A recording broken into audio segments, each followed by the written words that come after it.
how to get clients and close deals using content marketing. This is like a beginner's guide. On today's session, we're going to be looking at basically how to, get clients and close deals. When I say deals, I'm talking about real estate deals. Who is ready for this conversation? Shout, I am ready. I am ready. Amazing, amazing. So basically, today in this conversation, we're going to touch on a couple of things, right? We're going to touch on creating content. We're going to touch on a bit of visibility. We did visibility yesterday to an extent. We also talk on conversion, right? Because it's one thing to be visible, it's another thing for when the leads reach out to you, you have the requisite skill, right, to have that conversation. That's basically what we're going to be looking at in today's session. So we're going to start from the foundation. But before I go on, of course, at the end of this class, we'll do a bit of affirmation, and I'll discuss about that towards the end of this class. I'm also very excited to take your questions. So if you have any questions, you can drop them right here. For you that are here online, you can leave the questions in the comment section.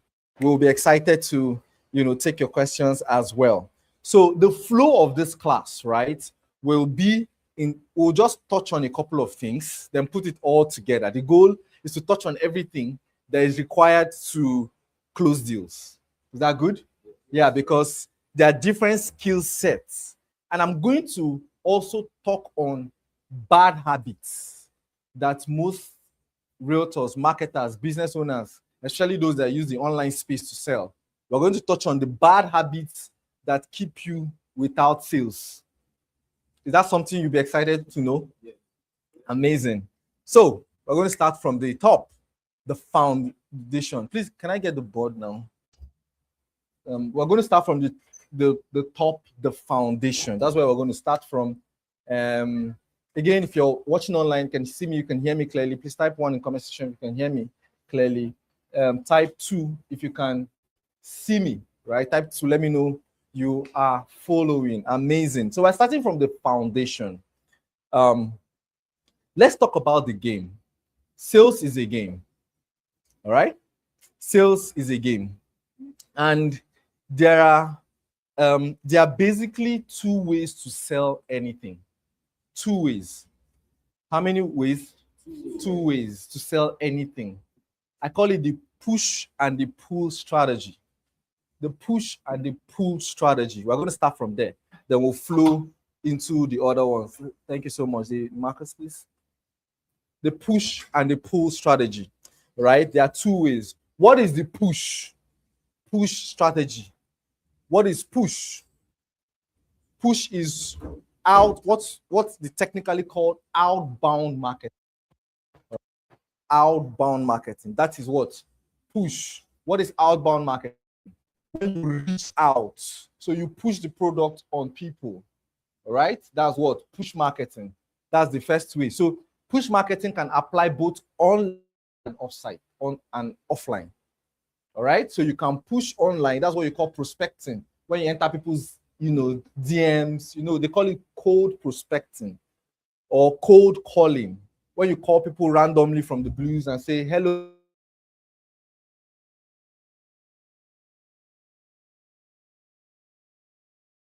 Benga, right? Did you get? There's a particular company, I'm not going to call their name. Once you subscribe for their stuff, they will call you almost to glory. Yeah? If you block one, second one will come. Yeah? Right? Once you subscribe. There are 2 companies like that. One is the television air company, and the other one is the online sales company. I did not call any name, right? So that is called what? Push marketing, right? So push marketing can be applied online and offline, like I said. So who can give us examples of offline push marketing? As I've explained it now. Like physical marketing, like going to share flyers to random people, those are, so we have understood that part, right? The second part is called what? Pull. Pull marketing. You know, you can sit like this so that you don't have to be stretching. You came early, so sit somewhere that you don't have to now stretch. Okay? I didn't know that this guy is tall like this. Let's go on. Pull. So the second one is called what? Pull marketing. So what is pull marketing?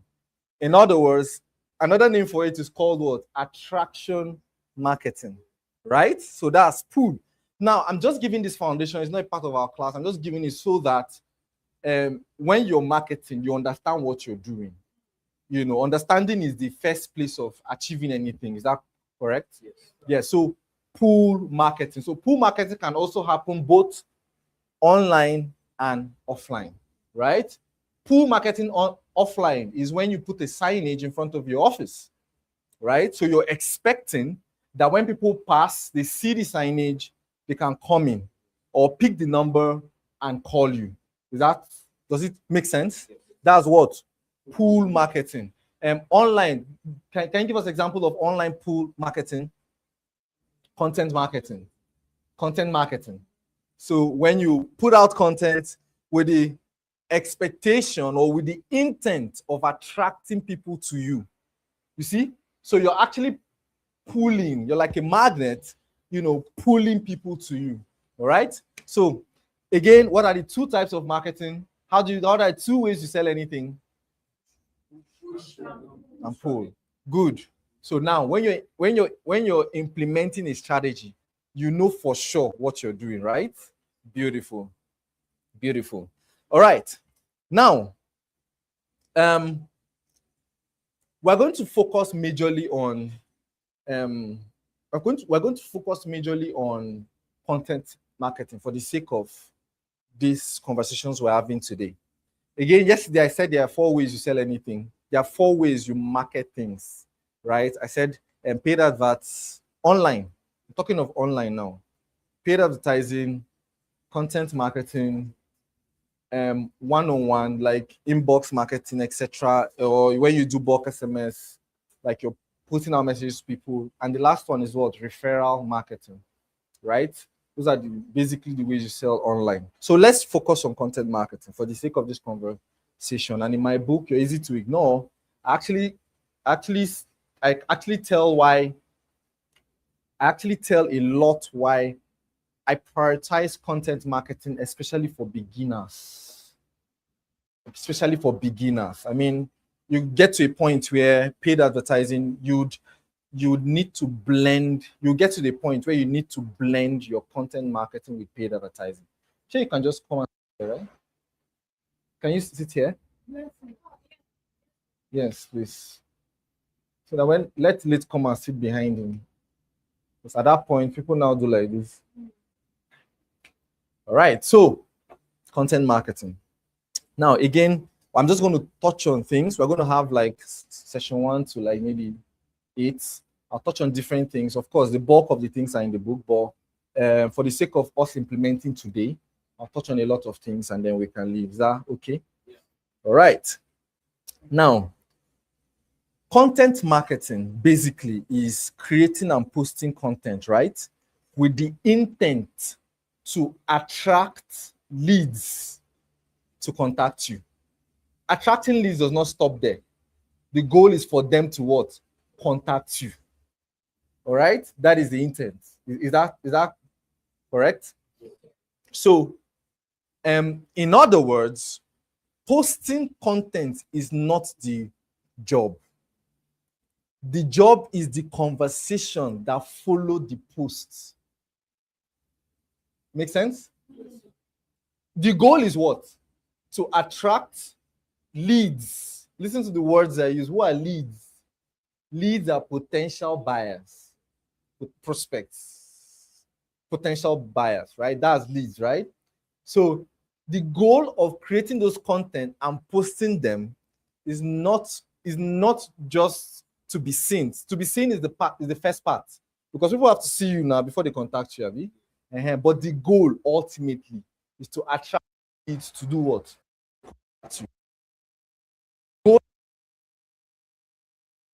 So what that means is that your job typically.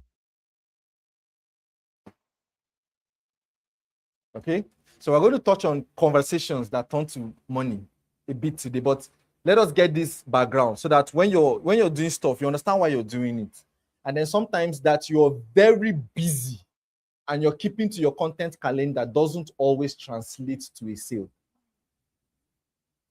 Understand this one too, because if you know the entire timeline of a buyer, you have a strategy even till the end. Okay, and what is the timeline of a buyer normally when you're implementing content marketing? The first is what? Visibility. The first is what? Visibility, which is when you create the content and put it out there, right? At this point, someone sees your content. Usually, there are 4 types of content, but for the sake of this class, I'm just going to stick with video content. 4 types. How many? Which are they? Text, video, image, audio, and graphics. So I like to differentiate pictures and graphics. Some people blend it together, but personally, I like to differentiate it because when I snap my picture, when I snap a picture of myself and post it out there, and when somebody creates a flyer, in my opinion, two of them are not the same thing. The goal is not the same. When I take pictures of myself and put it out there, usually my goal is branding. People buy from people they are familiar with. So the goal is to what? Familiarize. Do you get? You feel like you know me. I've walked into rooms where you're Jeff Anuzi, right? I say yes. And then conversations just flow. Why? Because you probably have seen my pieces of my content here and there. You've seen my pictures here and there. And then you now feel like you know me. So the goal of the both are different. Do you get? So that's why personally I say pray them. Other people say, oh, pictures, they say images, audio, video, and text. All right. Conversation for another day, Avi. So today we're talking about video. We'll just focus on video content. Is that okay? For the sake of this conversation. So the first part, visibility, you create videos and somebody sees it. All right. Part of how people see your video is what we call optimization. When you optimize for search, you optimize to be seen. You don't just post pictures and because you're working hard, you just put it out there. No, you actually optimize it to be seen. Is that okay? And there are 2 types of optimization these days. There's SEO and there's what? AIO. You guys know. You guys are my guys. There's now AIO, right? What's AIO? AI optimization. Yes. And by the way, the world is actually heading there. Very soon there will be AI ads. So the people that start now to optimize for AI will win later. You know how you go to search for something on AI and on search on browsers, and the first things you see are AI searches. Very soon, the first page of every browser will be, in fact, very soon it will be AI browsers that will lead, not even all this Chrome and all these things will phase out soon, except Google that already has Gemini. So you see that if you do some search now, it's AI results you first see before any other. That should show you where the world is heading to. So be observant as you learn, as you do your thing too, you be observant. It's how you learn too, right? So people find you. Now, when they find you, if your content, like we said yesterday, is speaking to their problem, they will watch. Some people will, at that point, maybe bookmark your page or like the post or save it. How many of you have saved other people's posts? Why did you save it? You feel like maybe you want to come back later, watch it again. Me, I save so that I can recreate too. How many of you do ethical stealing? Ethical. You just collect small. Chook your name on top. And that's legal, actually. You can actually, it's called expert modeling. You can model people, it's fine. Just don't carry their name too and chook inside. This kind of copy that you don't have sense. All right, so visibility. People first see your content, right? The next thing that starts happening is they start developing interest. Interest comes from multiple. So when you start making multiple other content, so the person sees your content, he likes it, he clicks it. Some people will even go and follow you. Following these days, Sha, is phasing out. How many of you have observed? You view videos that you do not follow the person. That should tell you that one of your core indicators for success is no more followers. Anyways, another conversation. So interest. So the more you make those videos, you start picking interest. Oh, this guy is speaking my language. Or for some people, they just connect with you naturally.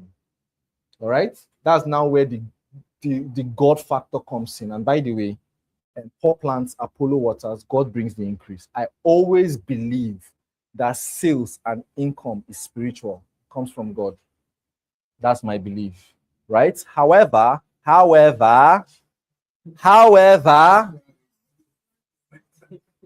you have to what? Plant the right seed in the right environment. You water it with the right quantity of water and give it adequate nutrition. Sounds like a lot of work, right? Yes, work, man. So some people now catch that part now and say, oh, sales come from God. Let me just sit down there.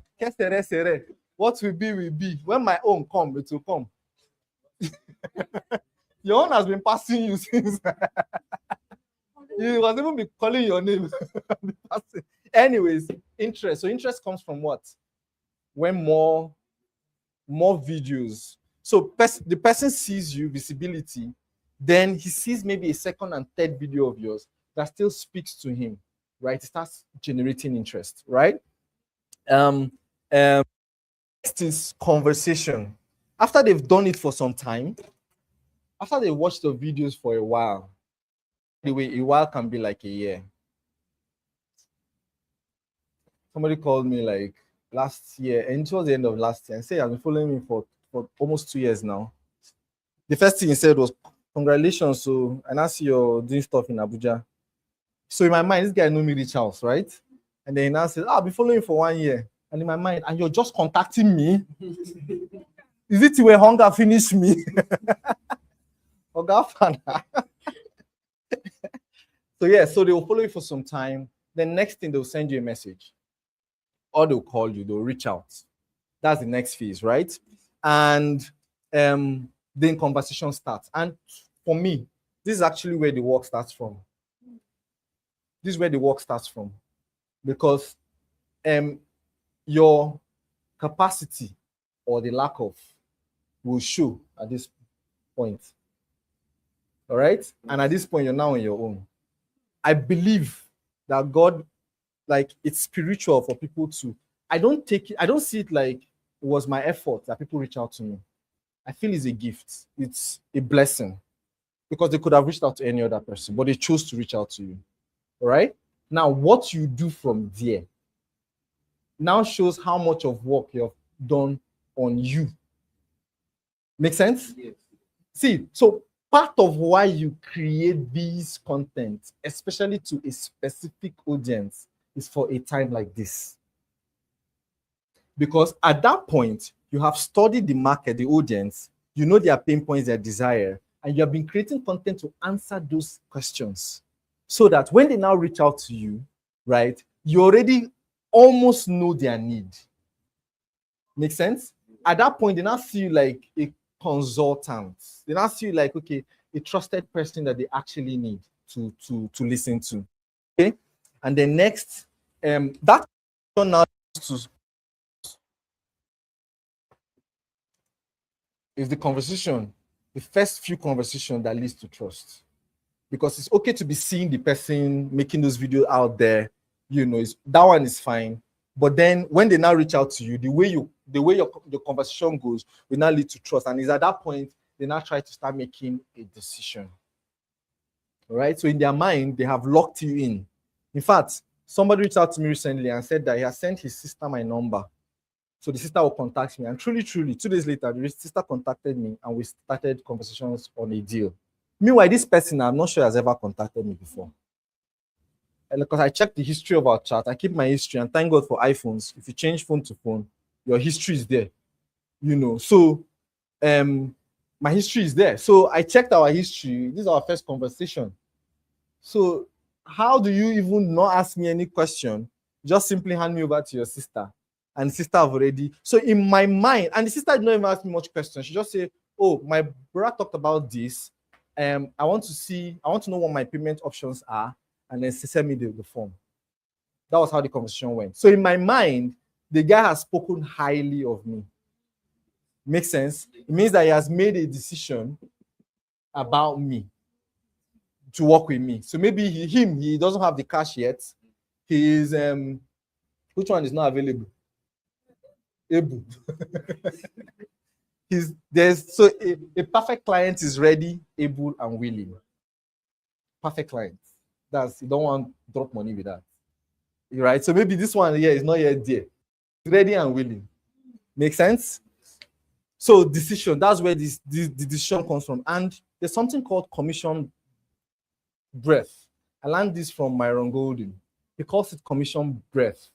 When you're talking to somebody with the aim to just get from the person, it smells. Yes. It shows. He calls it commission breath. Yes. And even you, when you're talking to somebody and you know that this person just wants to collect my money, somehow you know, right? Yes. Talk more of somebody that is talking to like maybe 4 different realtors that are optimal in their game at the same time. The way this person talk, you just know that, okay, this person has my interest.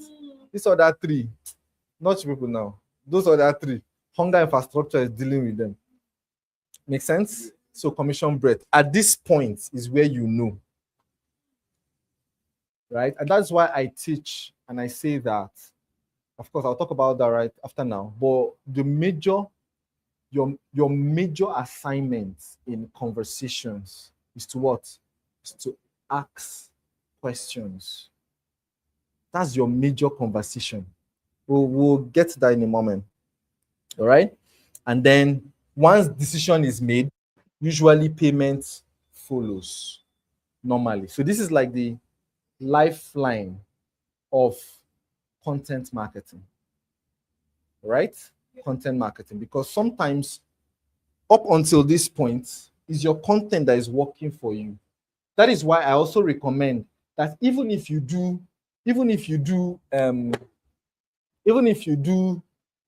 paid advertising, attach content marketing to it, because the strategy is not the paid advertising. The strategy is everything you do at the back, but just scale using paid advertising. Okay? Now, the hard truth is that most people stop here. They just create videos just to be visible. They're not intentional about this flow. Most people just stop here and they say, oh, I've been working, Jeff, I've been making plenty of videos. Go and check my social media, you see plenty of videos. But all the videos I see, you're just talking random things. And how about when they reach out to you? What's your conversation like? And there are 10 bad habits I'll talk about today that stops you from making a sale. Talk about it at the end. One of them is speed of response. The way you even respond to people. Okay? When I didn't have a car, I was just somebody recently. I think it was Emperor yesterday. And I was telling him that when I didn't have a car, when I was selling real estate, there was a day I was leaving Agric Bank here. I came to see my Oga at this Nikon Plaza, Nikon building. So I walked now from here to Agric Bank. I trekked now. So I entered bus. I was going to, I think, New Haven that day. This was 2021. Okay, I had a car, but my car was bad. That time that me and mechanic, I was almost learning mechanic work, because if I drive today, tomorrow I'm back to mechanic. Sister knows what I'm talking about. You know? Anyway, so it always send me back to my village. So while I was at Agric Bank, okay, I entered in Agric Bank, we discussed negotiated price, and then we got to Source Wayek, and I got a call. I saw the number, it was a foreign number. And you know how you sit at the back of bus, not these new bus, not these small buses now, it's those ones that used to be long, you know? And so I was at the back there, and then this call came. Hi, Apple, like I told you. And I jumped down. The guy charged me the full amount. I said, no problem. I paid him. I jumped down, stayed under one of those, when you stop at that bus stop, there's this fence where they used to sell shoes somewhere there. And behind those guys, that fence, I just went close there. Hello, sir. Good afternoon. My name is Jeff. How can I be? Straight up. Why did I do that? Because sometimes when you're called like that, your environment, the way you sound, and the things you say will leave an impression in the minds of the prospect, whether you like it or not. That's what we'll talk about during bad habits, okay? Yeah, because there are some things that spoil your sales and you don't even know. So, most people stop here, like I said, and it's consistent. Is consistently creating those content that move the prospects through this line, that make people know you, like you, and trust you. That actually helps. All right. So, do we understand this now? Okay. So again, we're going to talk a bit about conversations today.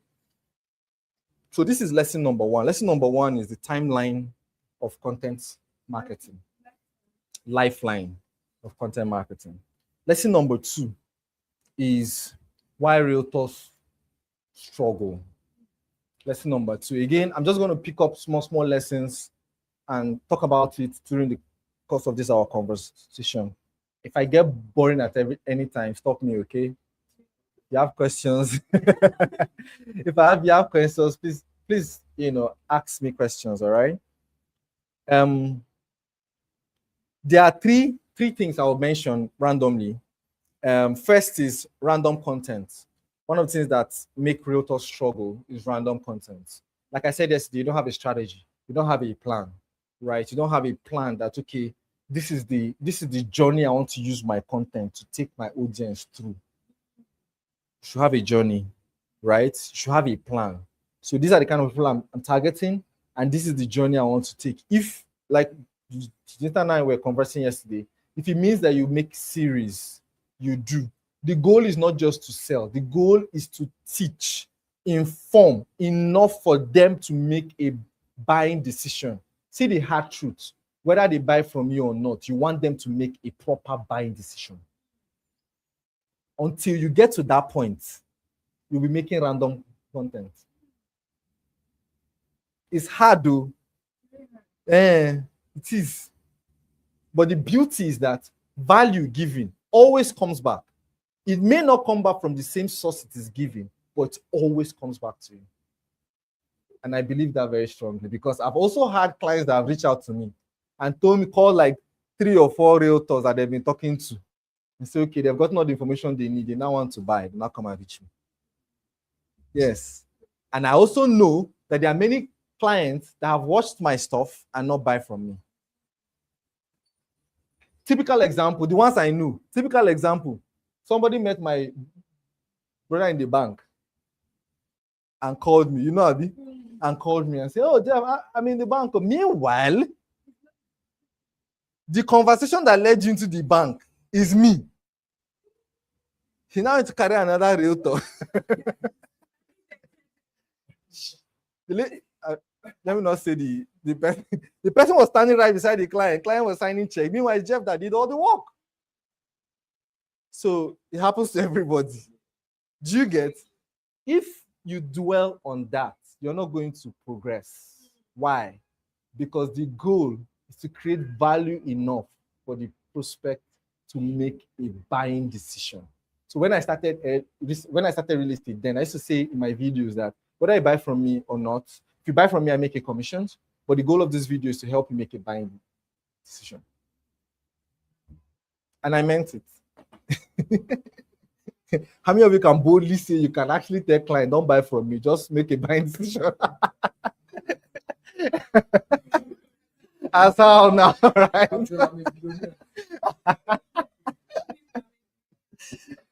Problem number 2, struggle, and reason number 2 people struggle is weak conversations, all right? And then reason number 3 is no system. There is no system. There's no system for follow-up. There's no system to track your progress. There's no system. There's no process in place. You're just doing random, like I've been saying since yesterday. All right? Let's go to lesson number 3. Lesson number 3 is what I like to call identity shift. And this is what I've just been talking about. You are not just selling lands or houses. You're actually guiding decisions. You're guiding decisions. It's important you bear this identity. I am guiding decisions to help your conversations, right? To help your conversations, because your goal is not just to sell. And this is why I prefer, as a personal preference, I prefer income goals than property sales goals. Just what I mean. So it's not me to say, which is not bad, but it's not me to say, oh, this property now, I want to sell out this property, and this is my goal for this month, right? Which is not bad. But if I do that, I'm doing that for the sake of, so that I can put energy on that property. But ultimately, income goals are better. Why? Because prospects reach out to you. And many of them may not want that property that you have put your goal on. Make sense? Now, because you have a goal and you are looking at, they say, look at your goal every morning. Look at it in the morning, in the afternoon, in the evening, which is not bad.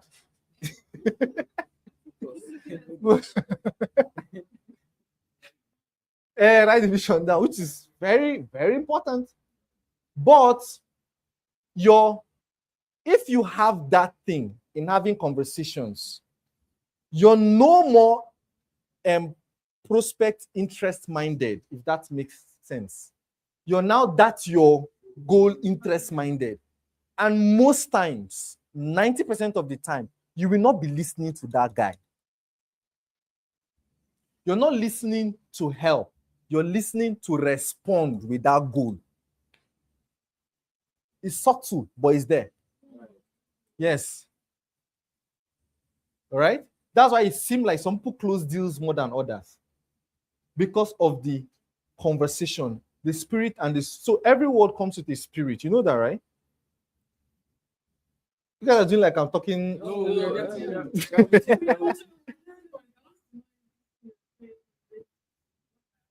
Okay. Yes, please, there mic, extra mic for those online. Okay. Yes. Bye. Bye. So there's this particular property I'm pushing. I sent out, and he watched. He said, "Okay, let me watch the drive through." He now watched the drive through and saw that the place is very, very, very far inside. Even me, I know that. Oh, this way, but because I'm seeing potentials, I will not say that it's far. So I was not trying to tell him, "Okay, look at this place. Actually has this kind of potentials."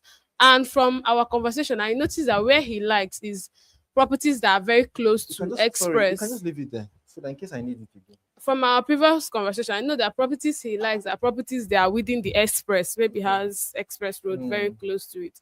So we were not he was not telling me that this property is not this, is not that. Then I'm not trying to convince him. I know that's the word you want But to say next. at some point, I tried to, understand it from his angle, and I told him that if that does not meet with the okay, it's fine. Let's look for another property. I'm not like, did I do the right thing or should I have? So what did I teach yesterday? What's the difference in convince and persuade? Convince when you are trying to get somebody to buy Because you can for have the your mic. own reason. Why persuade is when you are trying to help the person to buy for their His own reason. So I knew she would use the word convince. Why? Because that client you clearly did not ask him what he wanted. And you just felt because you like it. I knew what he wanted. So, but because you want to sell that one. Do you get? You see that there? That's a typical example. And if the client hasn't trusted you enough, you would have just said, okay, I'll look at it. And that's the last you hear from me. He'll just go away. Then he'll go to someone that listens to him. Do you understand that? So that's what it means. That is exactly a typical example.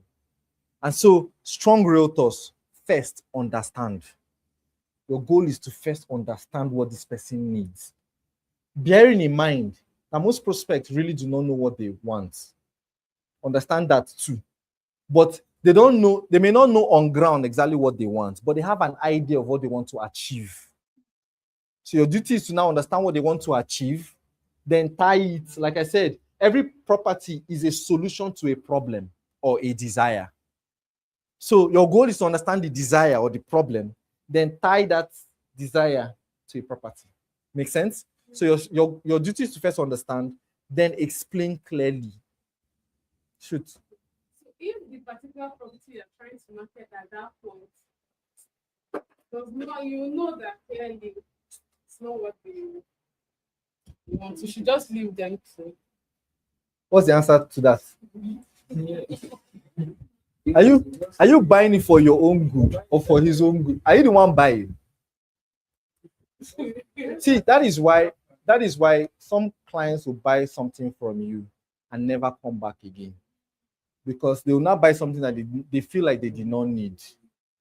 Right? And next time, buyer's remorse will now come in, and so yes, you buy for their reason, not your reason. You sell the property for their reason, not your reason. And it's okay that this place is not suiting his goal. It's okay, you leave it. Sometimes you literally lose the client. You know that, right? It happened to me several. Oh, sir, this one is not good for you. That's okay, thank you. And they'll end the call. That's all. I wrote in my book too. That saying no is okay too. Yes. For me, value has passed. And like I said, value giving always comes back.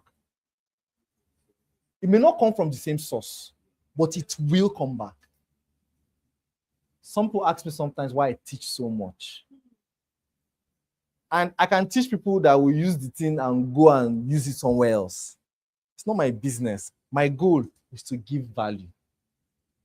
Do you get? Because I know that it comes back. Do you understand? I've had people coming from the blues and give me some interesting kind of money. You're wondering, what happened now? I say, 1 year, 2022, 2023, I watched one of your videos. It blessed me. From one blues, this kind of alert, it's called alarm. It's no more alerts. You just... I was in a meeting one time and we were talking about big money. There was a conversation we're having. It was a very sweet training we're having in Lagos, in Marriott, Keja. You know that training now? It was a good training, like good money we paid to be in that room. We're 21 of us. Now, while we're having that conversation, we're talking about, it was a financial engineering class. So we're talking about finances. And then somebody asked a question. So the teacher was talking about big money. Somebody asked a question. That this kind of money, they used to get a lot. One woman at the back, she's a billionaire. She lives in Banana Island. She's one of our teachers. The woman has mad money. She now said that, she just said, as the teacher was trying to answer, she just said from the back, there's some kind of money you get. There's kind of money that comes in. It's your banker that will call you. Everybody say,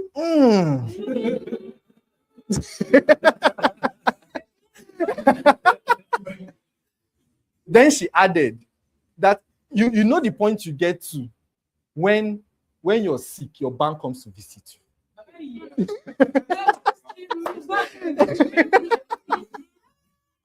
The branch manager and his team come and visit you.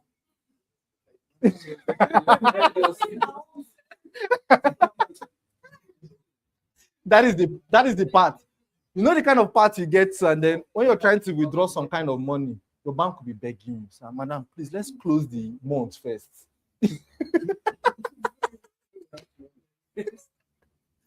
That day, my ear was like... Anyways, so yeah, I hope I answered you, right? So let's move on, right? Lesson number 4. lesson number 4. So lesson number 3, I said what? Identity shifts. And I said that you're not selling land or houses. What are you selling? You're guiding decisions. You're guiding buying decisions. That's what you're doing. All right. And so you first, that's in lesson number 3, I said you first understand, then you what? You explain clearly. Then, of course, you now guide. So when you understand, you explain, then you guide them towards what you think can sort the issues or the concerns or desire that they have. Make sense?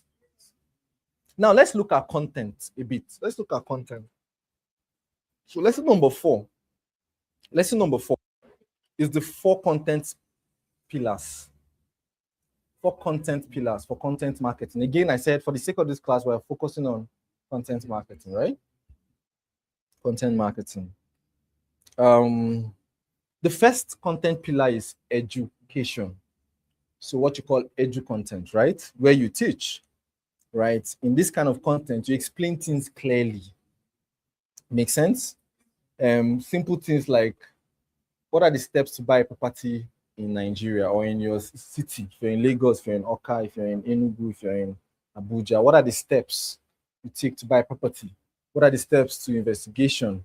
There are 3 levels of due diligence, Abi. What are they? Seller, title, and physical. You guys are forgetting. It's not what? 3 types of three levels of due diligence. What are they? The title, the seller, and physical due diligence. Inspection is part of physical due diligence. You know, when you go to the site yourself, and then you look out for things like, this land is not for sale.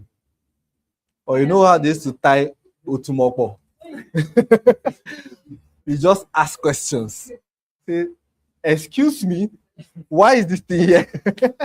It's important to ask, you know. So you make content like that, you know, to educate your prospects, you know.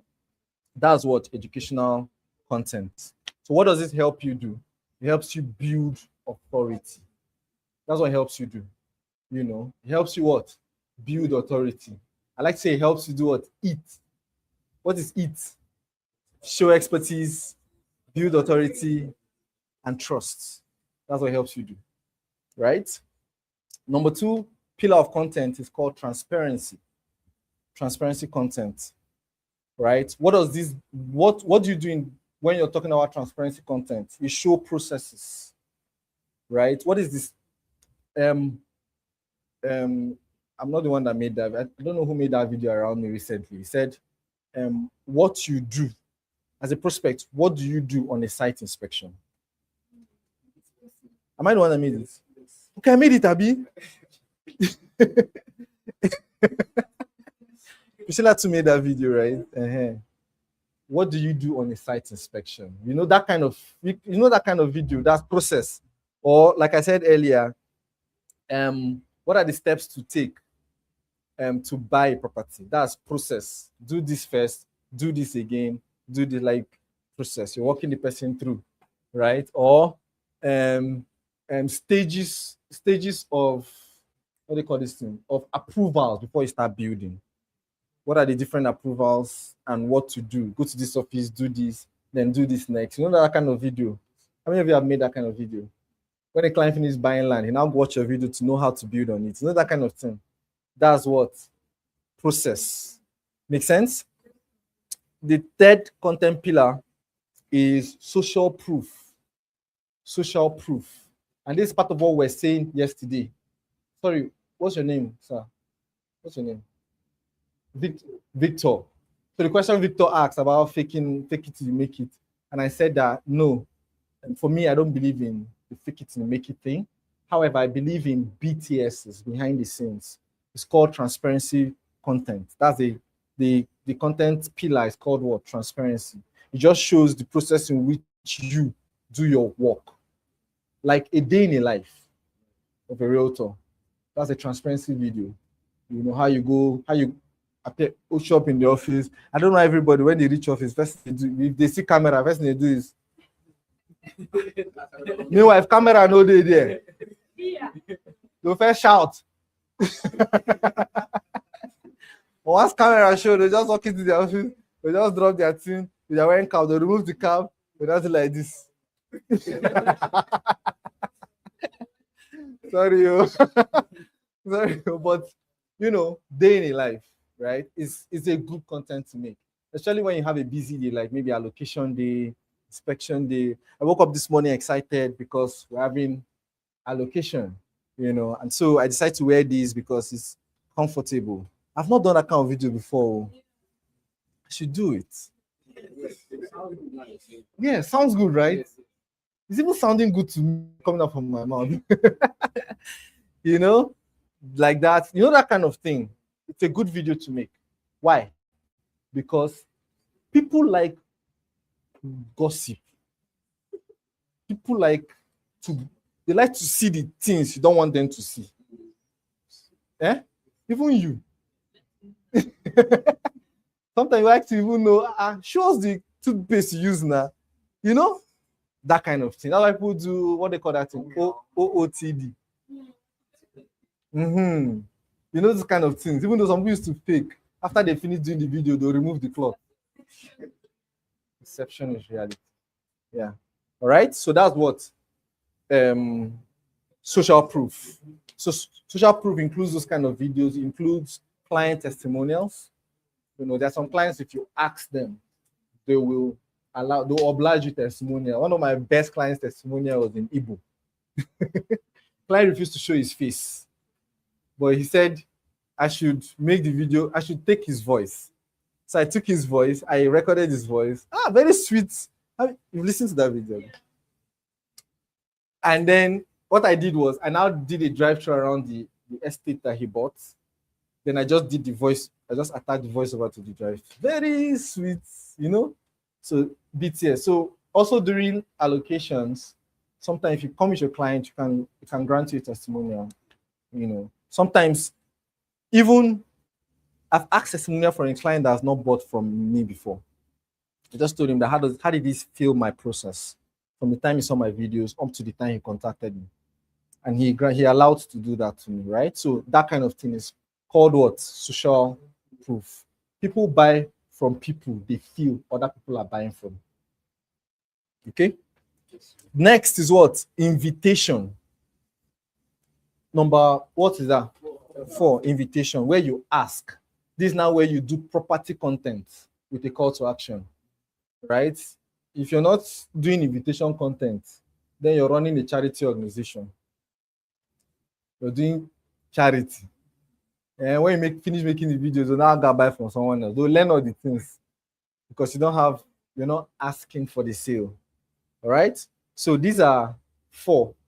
They're like 2 orders, but for the sake of this section, let's stick to these 4 so that to implement this 4, I believe very strongly you're going to. So in a week, it is okay to do maybe 3 educational, say 7 days in a week, Abi. Yeah. Maybe 3 educational and then one of the others. Make sense? If you're doing at least 1 video per day. So blending that will be good, right? My typical formula for content flow is 60 20 20. That's my typical. So 60 educational, especially when you're starting out.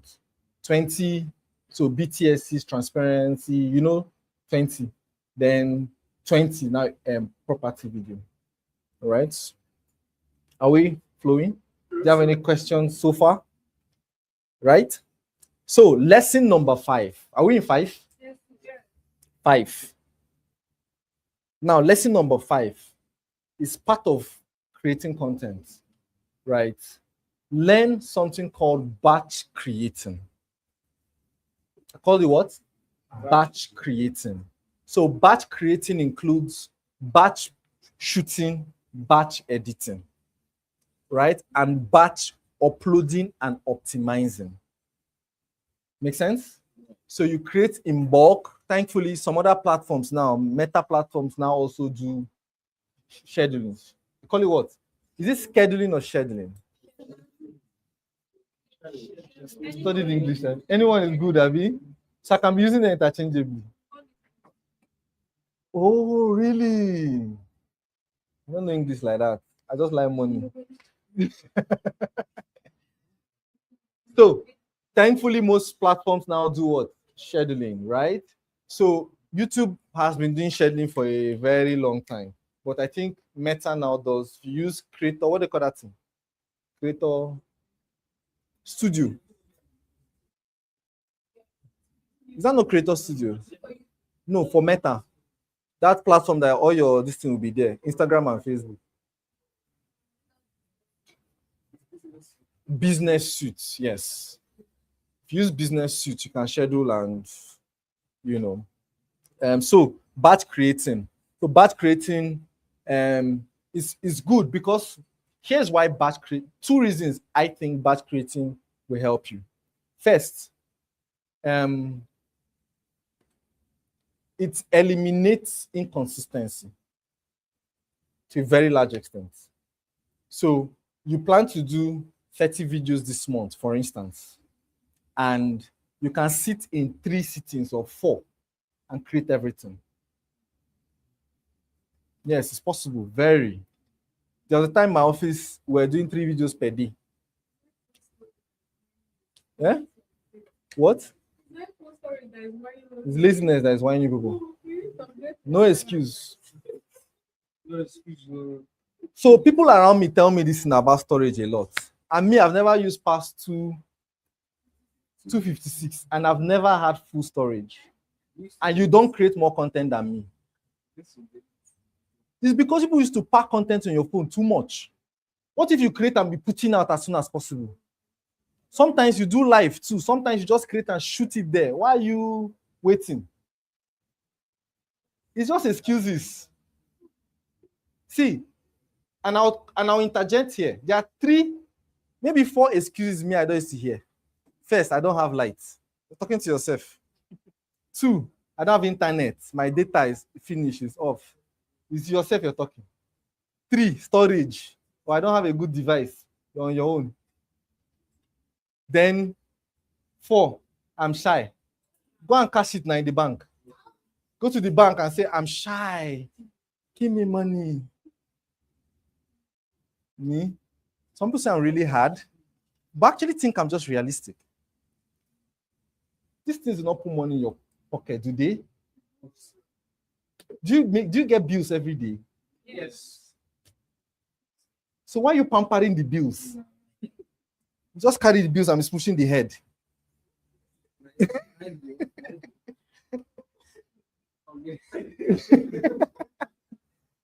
Am I harsh? I'm harsh, Abi.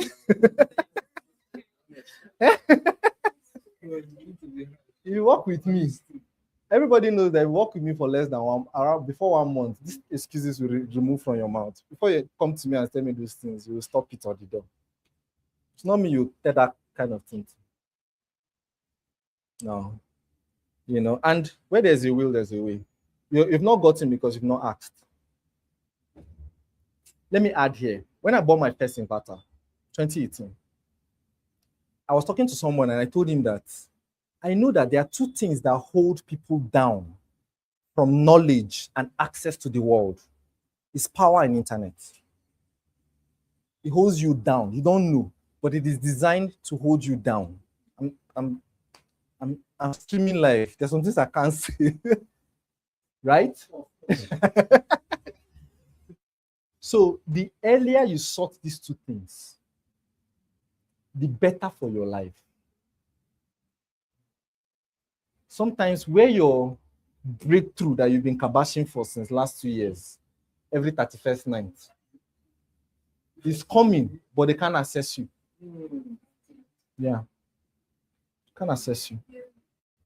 Okay, you've experienced it, Abi? I was thinking like it's like the grace of God. Because when the client reached out and said, do you have a property here? My phone was 4%. In the city I was rushing to answer. And I don't even have the data to download it from somebody's YouTube. Anything. You get sharp and post it, and he paid. I got that, yes. I don't go and buy Immediately. Don't buy. 6,000. Generator. Power bank that be like generator. You would have missed that deal. Then you now start telling us that, oh my, you them in the bank now, my battery was down, come and pay my rent. If it's to buy that power band that be like generator, buy bag for it. You know, if I use wheelbarrow, I'll be carrying the thing around. You know, buy multiple power banks, have them, charge all of them. Like, don't be giving those excuses. It doesn't fit you. It doesn't look good on you. And there are some people, there's something called unconscious loss. Some people you tell this type of thing to, they will never contact you for opportunities again. And that one has gone. It's called unconscious loss. This is what I teach in inner circle. You pay me good money to tell this type of things. They are glaring, but we take it for granted. Make sense? Can I go on? Can I continue here? I'm scattering the table, Abby. So lesson 5 is what? Batch creation. Are we clear here? So there are 2 reasons. I said there are 2 reasons why this helps you, Abby. The first is what? Consistency. Helps for consistency. The second is that there is creator flow. Something called creator flow. You start something and you enter the flow. Right? There's a stage at which we making video. That's how you make videos to an extent. You've entered a realm that you wouldn't have touched if you did not keep staying on that thing. Make sense? Yes. So why don't you take advantage of that? And you know how, especially ladies, you have to prepare, do your makeup, you know, collect like 3-4 dresses, keep it, and then start making your videos. So you've entered a flow. You know, before you enter the video flow, you usually sometimes experience writer's block.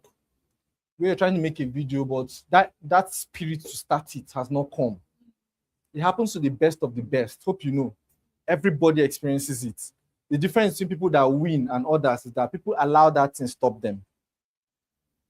Do you understand? It's called the law of inertia. How many of you did science? It's physics, right? Even though I don't even know why I did that thing, but it's fine. It says, what does the law say? It's Newton's first law of motion. What does it say? External force. That happens to every area of our lives. Hope you know. So even in creating content, in doing something meaningful for your life, you're in a rest state, in a state of rest.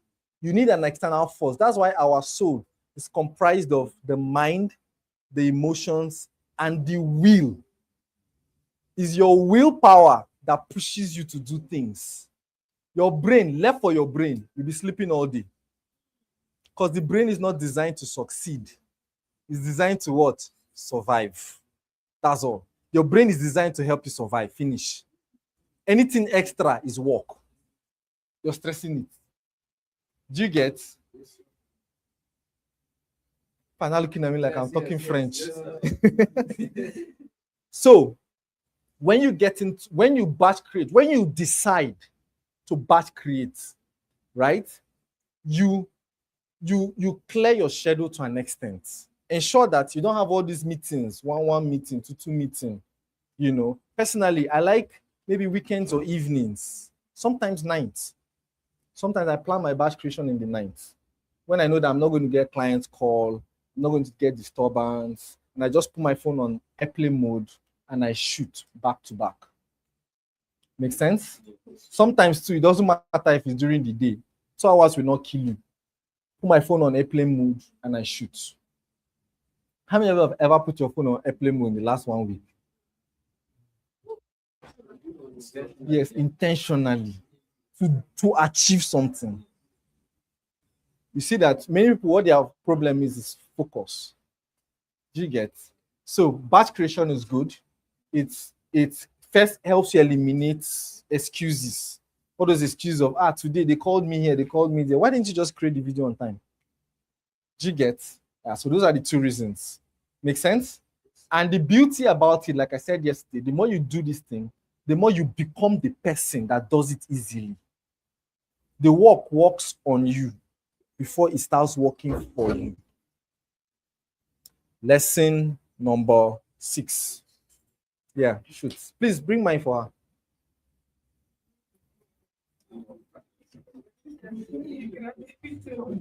Only I came to this class, so people are not asking questions. Please, I like the Sir, question. Shoot. what if at some point, is it normal at some point as a realtor, you've created content and you are feeling blank, like you Yes. don't know what to to say create again, like yes. you need to take maybe some time to study and Like you don't know what to say as per words, or you don't know direction as per topic. yeah, like you have created, you feel like you've exhausted. All the thing in your brain. Yes, you need time to. Yes, then you study more actually. Yes, please. What if you feel like you're saying the same thing? Do you understand? Yes. Like, oh, how to identify this, how to verify this, do this, but it's just the same thing. Yes. So Refine. why not mix it up? How about answering clients' questions? What if you don't have clients asking you questions?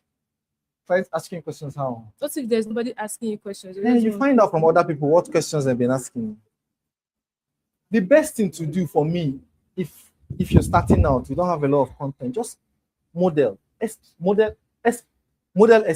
model other people that have gone before you. You don't have to reinvent the wheel. Actually, 2021, there's a guy called Olisomera. How many of you know him? You will know him now. Symbolic. He runs a company called Symbolic currently in Lagos. Then he used to run a YouTube channel called Lands and Houses. When I started making content, because I didn't want to experience these things, or because I experienced these things that you guys are talking about, I went to the beginning of his channel. This was he started in 2016, 2017. He was serving then. I went to the beginning. Then you know how you go to the beginning of a channel, now put it on popular. Take it to the most viewed, like that, rank it like that. I just copy all the titles like that. Nowadays, people even have chats. Keep it. I didn't have it then. Symbolic is company name. Olisomera is his name. X Symbolic. XYM Symbolic. Copied everything. Now, Caro Itoje. Caro, then, what's her new name? She's married now, so I don't know. Her name has changed. And then a few other people simply just went, model them first.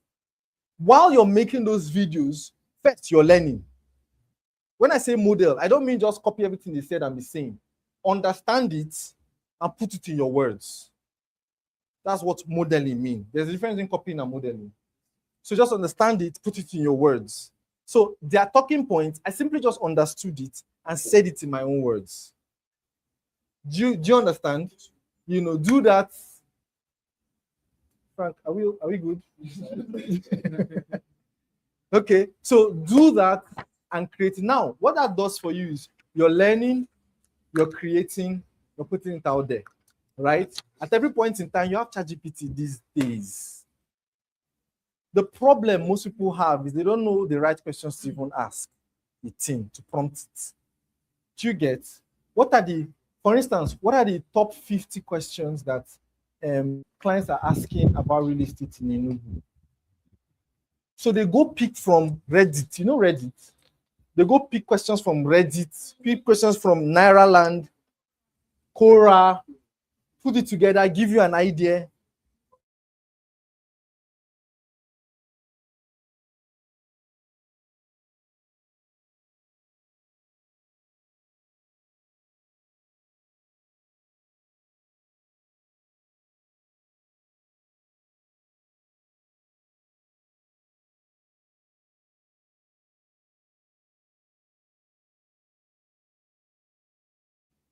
You get it's very local. So I just simply put it in the context of my environment.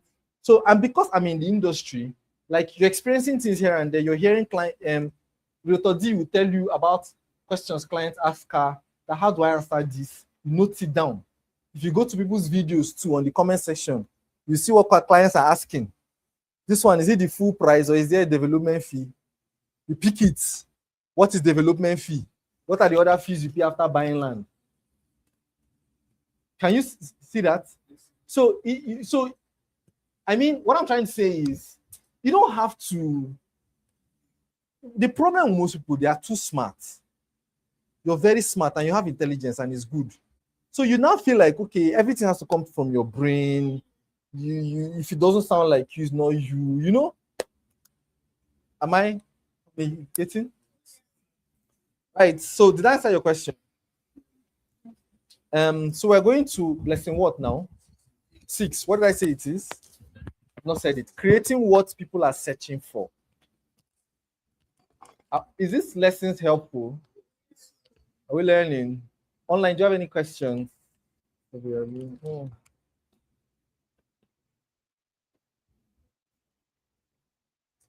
right. Creating what people are searching for. All right. There are 3 sources. I mean, I've just said one. One is, using your AI platforms to research. All right. But you can also use things like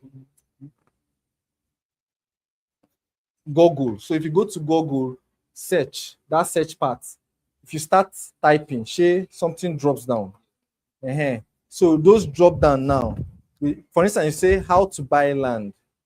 For instance, you see other drop downs in Lagos, in Abuja, as beginner, as do you get good? That is a hack. No money. With no money. Beautiful. Now, let me even add here. Each of them like that, you still copy it and that paste again. More will drop. Make sense? So that's the first way you get content that people are searching for, because what Google shows, this drop down, are literally what people are searching for. All right. Another way is to use keywords.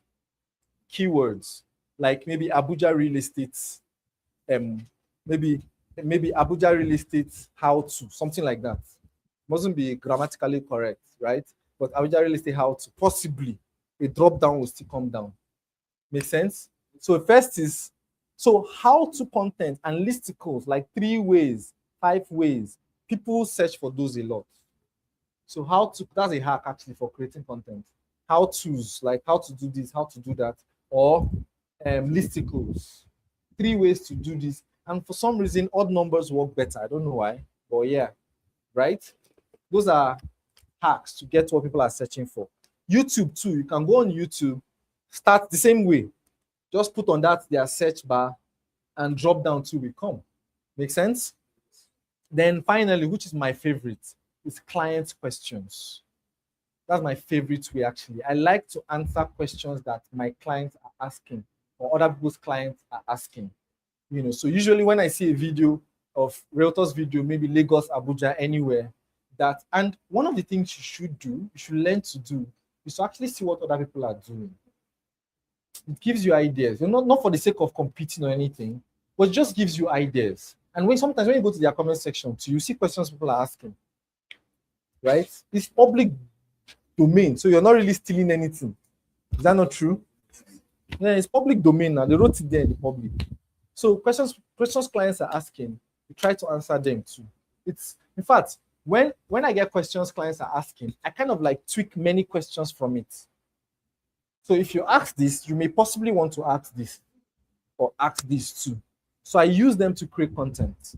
All right? TDP. So the TDP is what you guys here call registered survey, right? That's what we use in Abuja. Nobody says registered survey there. So one day, me asked, when I first came to Abuja, I asked the developer. He told me something, and I added TDP. And I said, what is TDP? He now said that, see how he said it. TDP now. So that TDP now go now come with.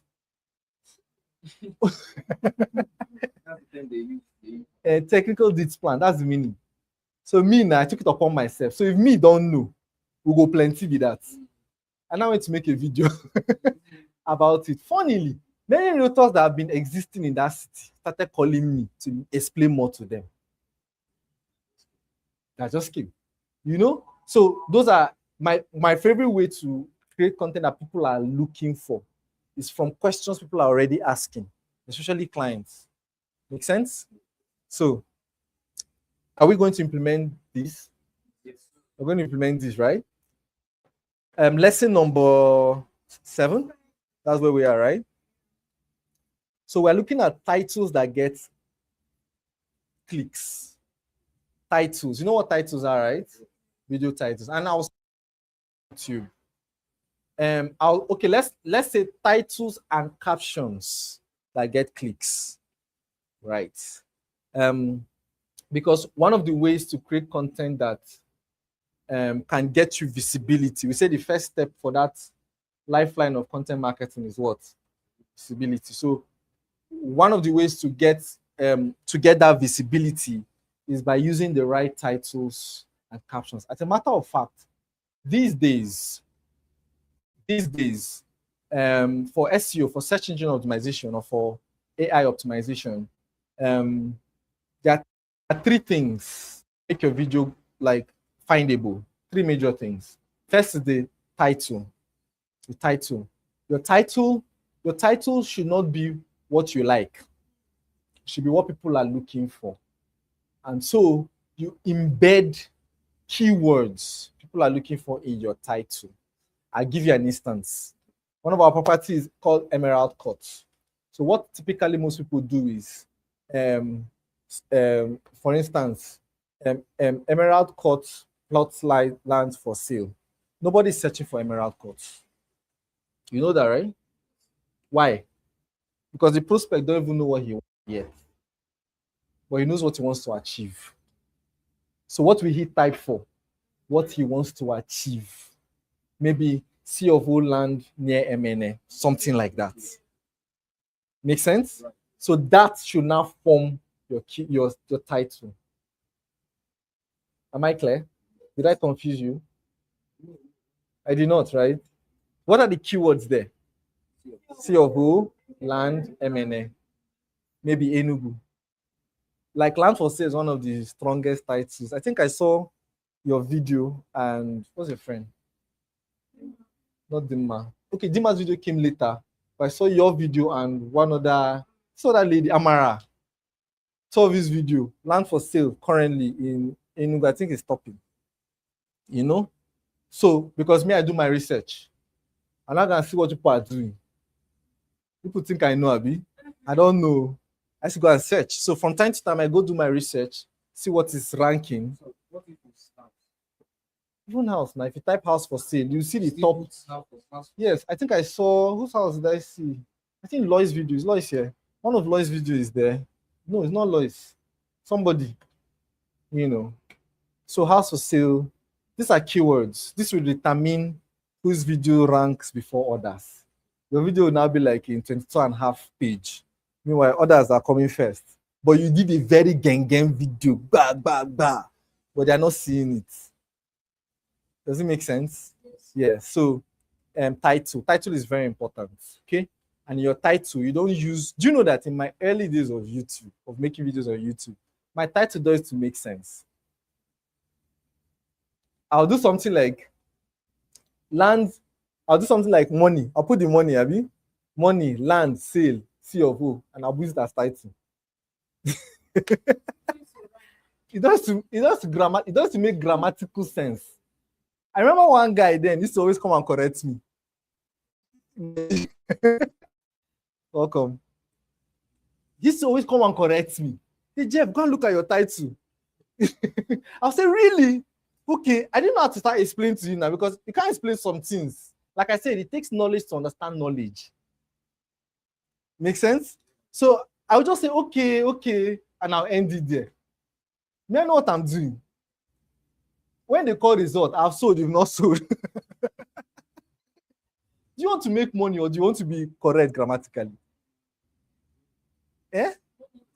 The first time I went to Innocent's office, he was walking barefoot.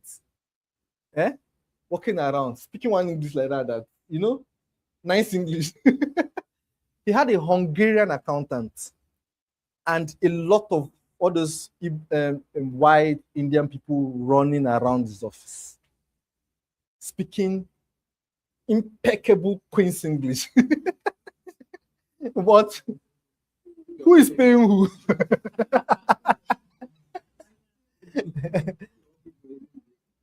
So the problem with most people that make videos is that you know too much English. So you want to start your videos with, ladies and gentlemen, good morning, good afternoon, good evening, from wherever in the world you're watching from. My names are,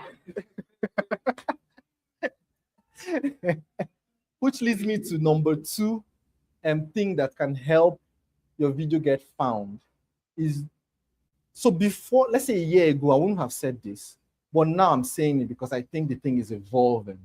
The first few words you say in your video must be keyword entwined. Make sense? So the algorithm these days pick your words. First few words, maybe your first sentence, your second sentence, first two sentences. For instance, I want to talk about I'm talking about how to make videos that sell, right? That's what I'm talking about now. So I want somebody that is searching for this to find it. What will I do? My first few lines will be, in this video, I'm going to be talking about how to make videos that sell in this economy. I want you to understand by the end of this video how to make videos that sell. Then I'll go on with my content. See what I'm saying? Yeah. You want to ask? Okay. Please bring mic for her again. In fact, I think we'll just leave the mic with you. I'm sorry, Sam, in the class. I'll call you. I'm sorry, Sam, in the class. I'll call you back soon. Okay, sir. Like this thing is said now. I think it was Frank that said it, that if you are targeting a particular audience, let's say Nigeria in diaspora, now you're making these videos specifically for them, and you want the algorithm to push it to people, that if you are starting your video, you should say, maybe like you should say that Nigeria diaspora or something. Yeah, That so doesn't- that makes sense. But let's analyze it. What are they going to be searching for?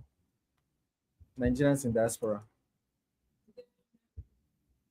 So what are they going to be searching for? I want you guys to learn this thing. Don't just hear it from me, learn it. What are they going to be searching for? What's your what?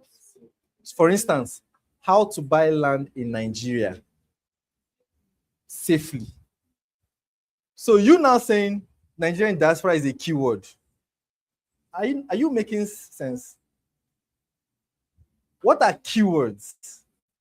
Keywords are the words that your target market are using to get information that they need. Make sense? I want to ask you what she Take the mic. said. Based on what she says, Yes, put the mic like this. based on what she's saying now, Yeah.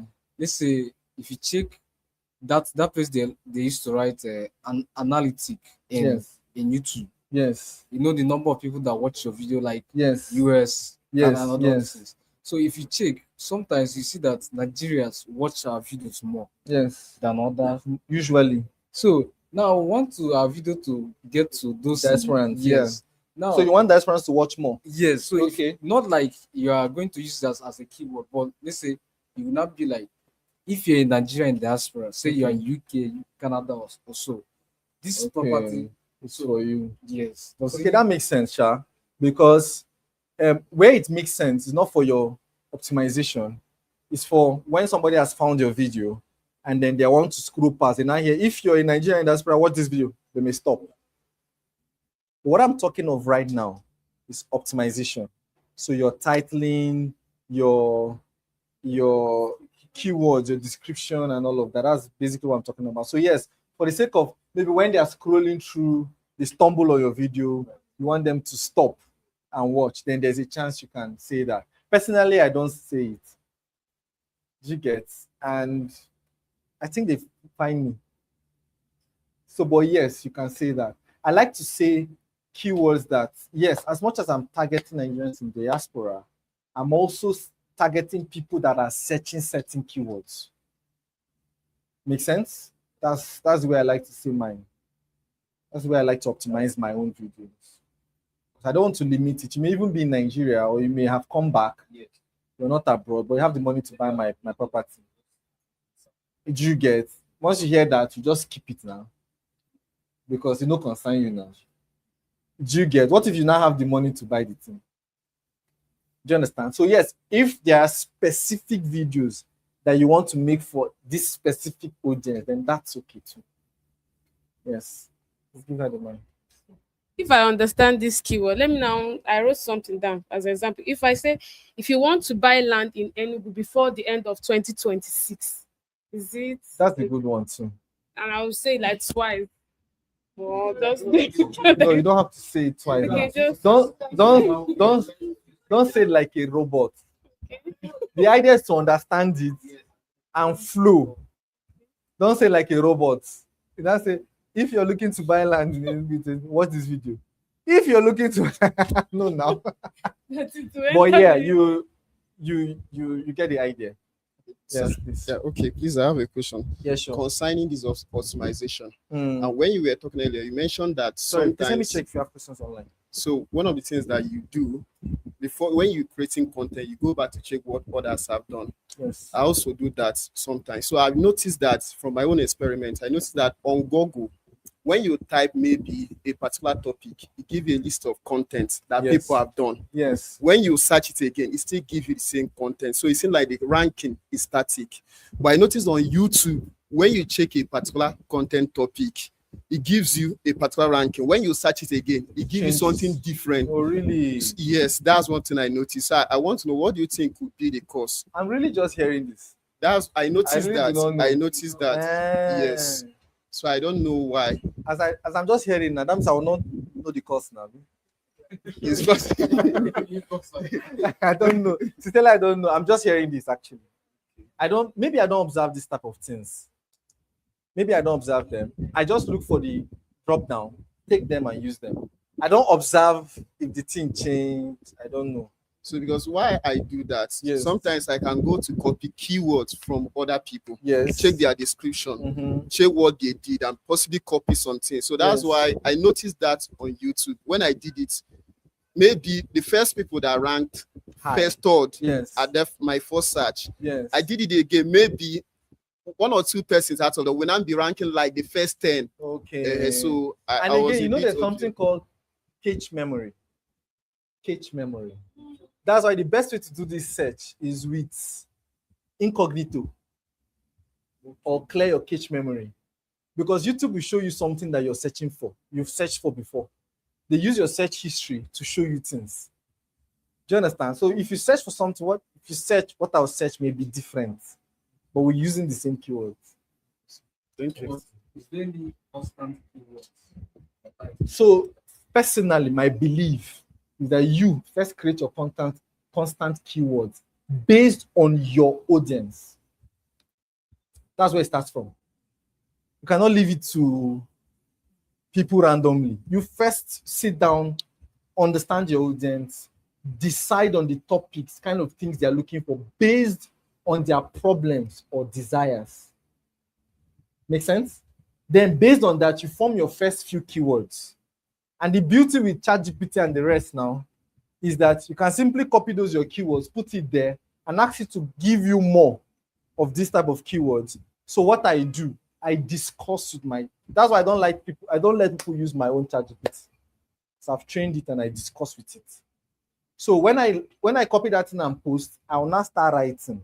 So I want to sell so amount this. These are the kind of people I'm looking for, and here are the places that they are possibly going to come from. Here are the type of videos I'm making. If you see my prompts, like textbook,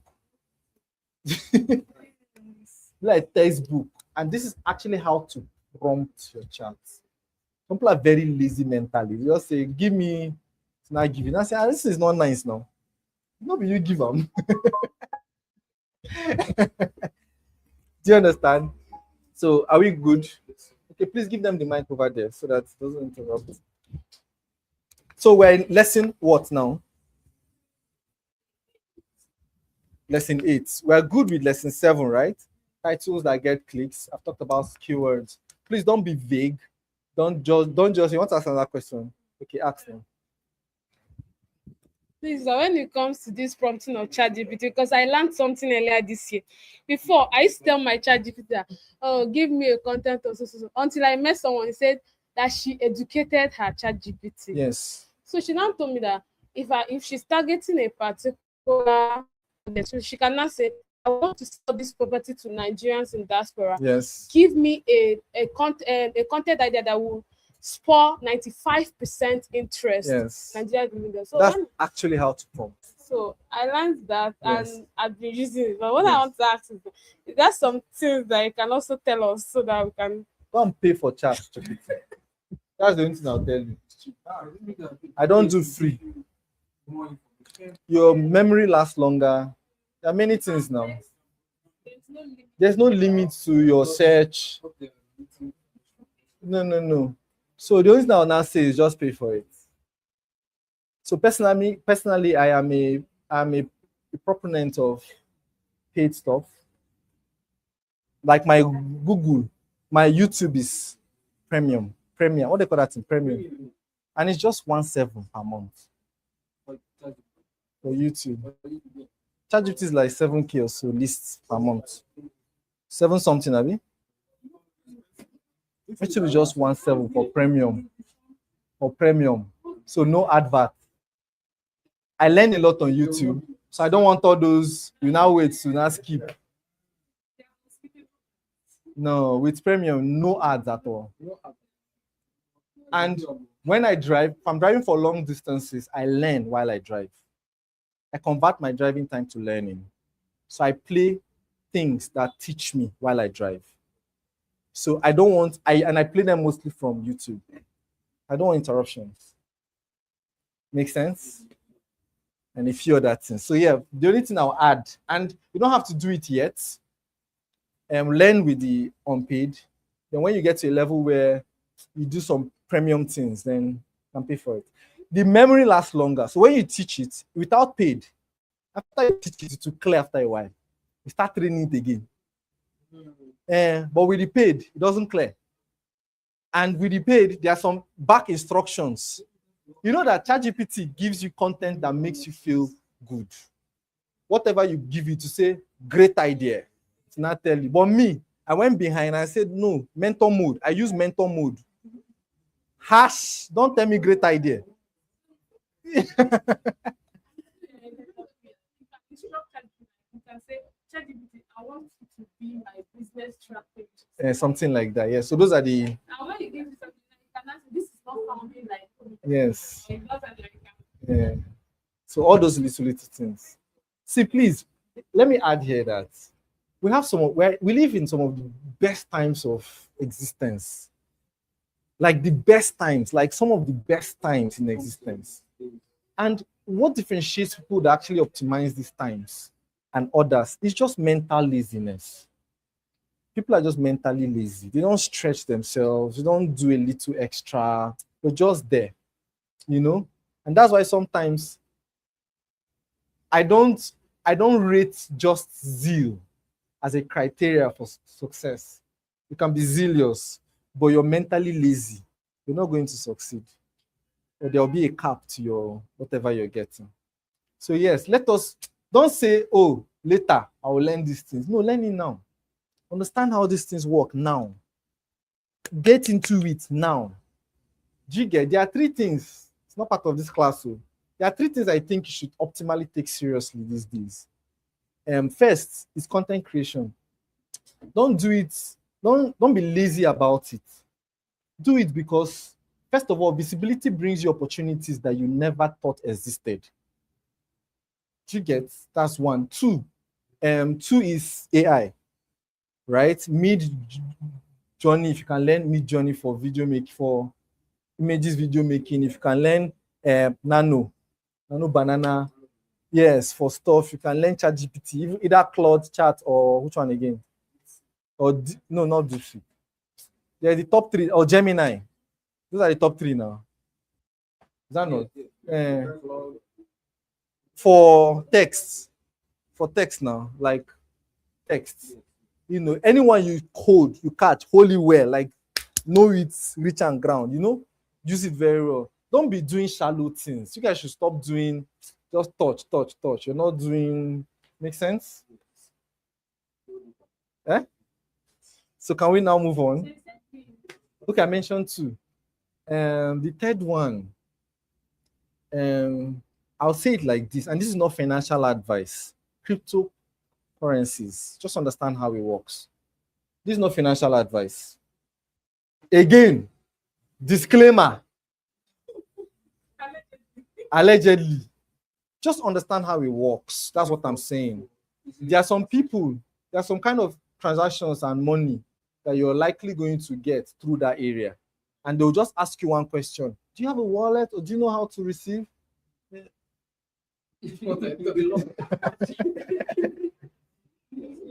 And again, unconscious loss. You will lose something that you don't even know you lost. Make sense? Yeah. Can we move on? Lesson what are we now? 8. Description that works. So I said I'm focusing majorly on where YouTube, right? Lesson 7 is titles and captions, Abi. So captions is the same thing. So please use keywords and use keywords that people are looking for that particular thing, right? Ensure you use them. Then lesson 8 is what? Description, right? With descriptions that work. I'll just rush this one. The first 2 lines, your first 2 lines in your description is very important. When AI or search platforms are trying to get your video to show people, it's the first 2 or 3 lines of your description that is important. So don't use those ones as introduction. Make sense? Put your keywords there. And some of your keywords in your title must also be in your description. And like I like to say, add it to your first 2 lines too. Make sense? So do we have any questions here? It's clear enough, Abi? All right. So personally, what I do too with descriptions is I add other keywords at the end. So if you see my videos, check my descriptions, you see keywords. I add keywords, load it to keywords at the end. I don't know if it works. This is what I do. Since the space is there, I just decided to use it. There's a place for tags. Tags. So tags, hashtags, they are phasing out. It's not relevant. Yes, we have to be updating now. Just like on Meta, if you're using hashtags, I used to see like you're coming from year 2016. Yes, now those things are phased out. They're phased out now. Let's update.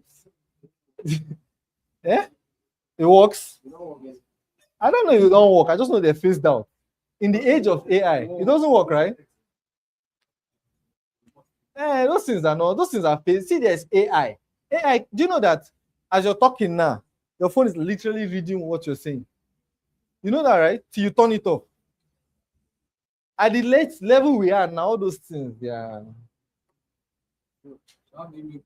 Like I said, your title, the words you say in the first few words, they even work stronger than any hashtag you're using.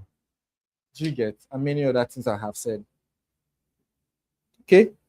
It's the kind of lessons I'm teaching you guys. Are you guys enjoying it? Will you guys implement it? Yes. Don't just learn, don't just hear. What the Bible says, do not be hearer. Lesson number what?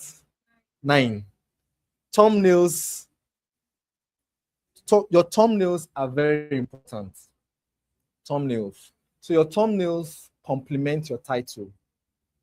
The mistake, and this is what I will say here basically. The mistake, a lot of people, there are 2 mistakes a lot of people make with thumbnails. First, their thumbnails is noisy, is rowdy. All right? It is noisy and it's rowdy. Too many words. The goal of thumbnail, like I like to tell my people, when somebody, what they call this thing, squint, squints his eye and look at your video without opening it. You know how the video is there on a phone, mobile. The videos are there, thumbnail. If they squint your eyes and look at your thumbnail, can they read what is there? Can they pick something there? That's like an unprofessional or a non-technical way to check what you're doing. Make sense? So that's number one. The mistake some people make, they make their thumbnail very rowdy, very crowded, and it ruins the purpose. I think I now close the door. I don't think people are coming again. It ruins the purpose of the thumbnail. That's mistake number one. Mistake number two is that most people replicate what is on the title, on the thumbnail already. I see that quite a lot. The goal of the thumbnail is to complement the title. For instance, 3 secrets to saving your money. The thumbnail can now be, don't lose it, something like that. Or don't get scammed. Do you see? The thumbnail is elaborating what the title is saying. Or secret revealed. Secret reveal is okay, could work, you know, but you get the point. The point is to complement what the title is saying. Make sense? It just expands and highlights it, right? Without being vague and try to use contrasting colors. Personally, I would say avoid red and white together. Now, this is not a rule, but YouTube is already red and white. So why are you not blending into it? Like, why not stand out a bit? Do you understand? YouTube is not red and white. So, and if you see some YouTube thumbnails, it's not red and white. So you just assume there is one YouTube message that they are, and you just scroll past. This is my opinion. There's no. So contrasting colors. You know contrasting colors. You know your primary colors. Maybe you went to school, Nabi. Contrasting colors. You can't be using maybe like green and yellow. Is yellow not a component of? Is yellow not a component of green? Yellow is green and blue, Abi. Is that not it? 2 colors make up green. Sorry, yellow and blue make up green, something like that. Have I forgotten my colors? Just Google primary and secondary colors, and then Google contrasting. Yeah, color combination. I forgot that the king of color grading is even here. The king. This is not my lesson, no. I'm not an expert here. After I go to God's love, he has an account. Primarily used two are nice. A primary color and a secondary color. There's the color that pops, the other color is subtle. Right. Maybe there'll be a lesson again about this one so that we can move on. My goal was not to stay here so much, but learn the lessons. Understand color combination, like he said. So just go and Google what are the top 3 or best color combinations. Understand primary and secondary colors, so that I don't use 2 colors that are almost clashing. You know, you'll not be looking like child is playing here. Shabby, and you'll be looking shabby, you'll not be looking classy. All right. So it's important to do that here. Sometimes, like I do, I put my face in some of my thumbnails. Again, for personal branding. I want to get familiar with my face. Get familiar with me, especially for my personal stuff, right? Another thing I do personally is I use screenshots. If I forget to take pictures on set, like either good screenshots from my video, I use that. Yes. Why? So that the thumbnail blends into the video. That's my only reason. Like, I don't know of any other serious reason. Yes. Ma. Please, Mike, please.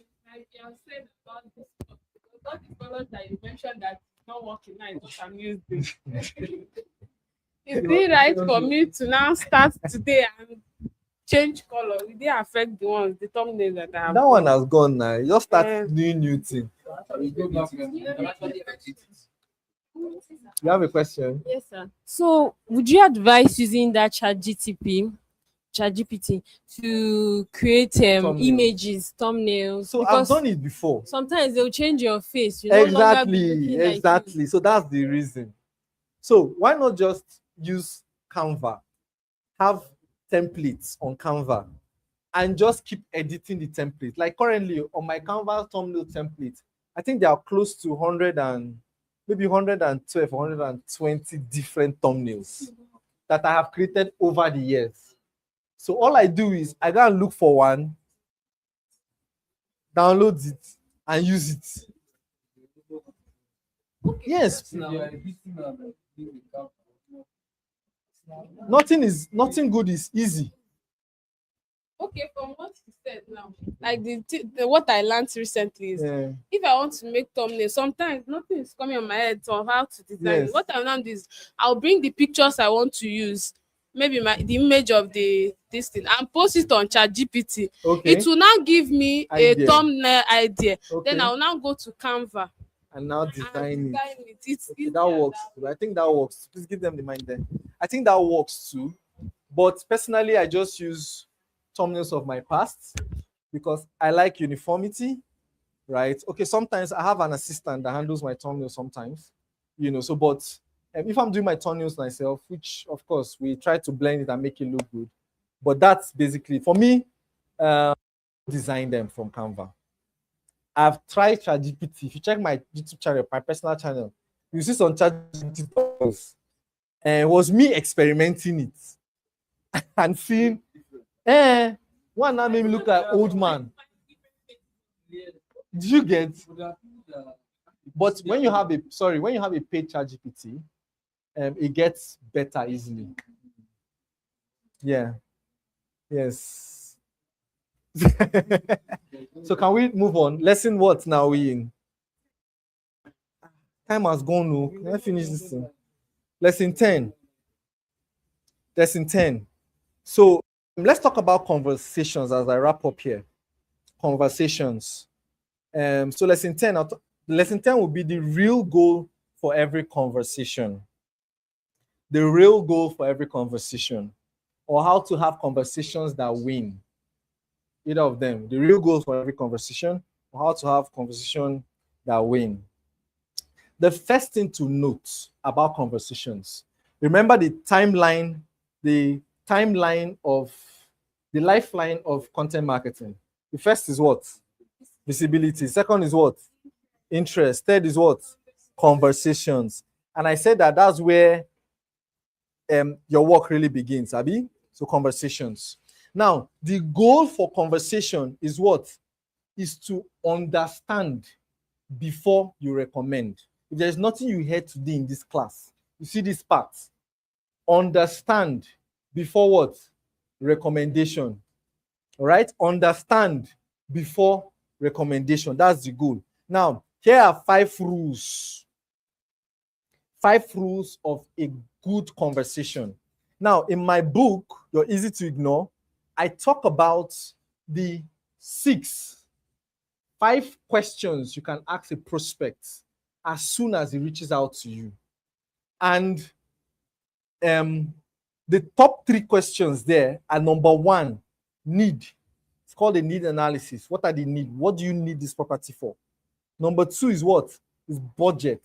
How much are you willing to spend in order to achieve this thing? And I know that some people don't like to talk about budget, but me, I give range. I will not say how much do you have. I'll say something like, for instance, he says he wants to buy and build, for instance. Oh, I'm looking at this place, and the reason I want to buy is I want to build, like, let's say in the next 1 year.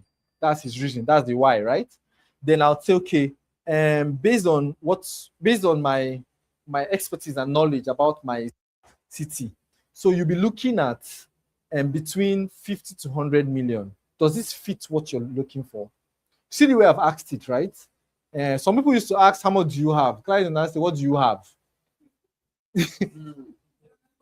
Why are you asking me how much is in my account? That's the way they perceive it. Do you get? Some clients will tell you something like, so that you will not give me high something that is useless. Well, of course, I've had a client ask me that question before. That, are you asking me this so that I'll now go and give him? So the way he said it was, if the property is now 100 million, I'll not tell him it's 200. I'm like, sir, like, was that what you interpreted it as? So people interpret things the way, but the point is the way you communicate it is very important. Okay, me, I give range, right? And Normally, stubborn clients that now say, my budget is open. I'll now give you a range. I'm now going to look for a 500 million naira property and I give you. I say, this one will fit you. You'll now say, is there no 50 million own? But it's not you that said your budget is open. So the third question is what? I said the first is what? Need analysis. Second is what? Budget. The third usually is authority to make a decision. So I will not ask you, do you have authority to buy this thing? So I ask things like, sir, are you the one buying or you're asking on behalf of someone? Because some people's ego, when you ask them, is it you that is buying? Their ego is to, and I say, do not look at it like, does it mean I cannot afford this thing? Yeah, so, but you need to know so that you know how to continue that conversation. Do you get? And that's why some people tell you things like, I'll get back to you. Meanwhile, they now want to go and tell the real person buying. And third-party information usually is adulterated. They'll go and twist the thing and now go and tell the person. So me, if I know that you're not the one, I like to seek for a three-way call. So either I talk to the person or you call the person and put me on the call. So I don't feel like I'm kicking you out of it. But let's have a conversation, right? And if they refuse, which some of them will, you leave it, you've done your part. Make sense? We've even had a client here that lied to us, that is the owner. So it was during allocation when I realized that it's his brother's own. It's still okay since they bought, Abi. So that's that.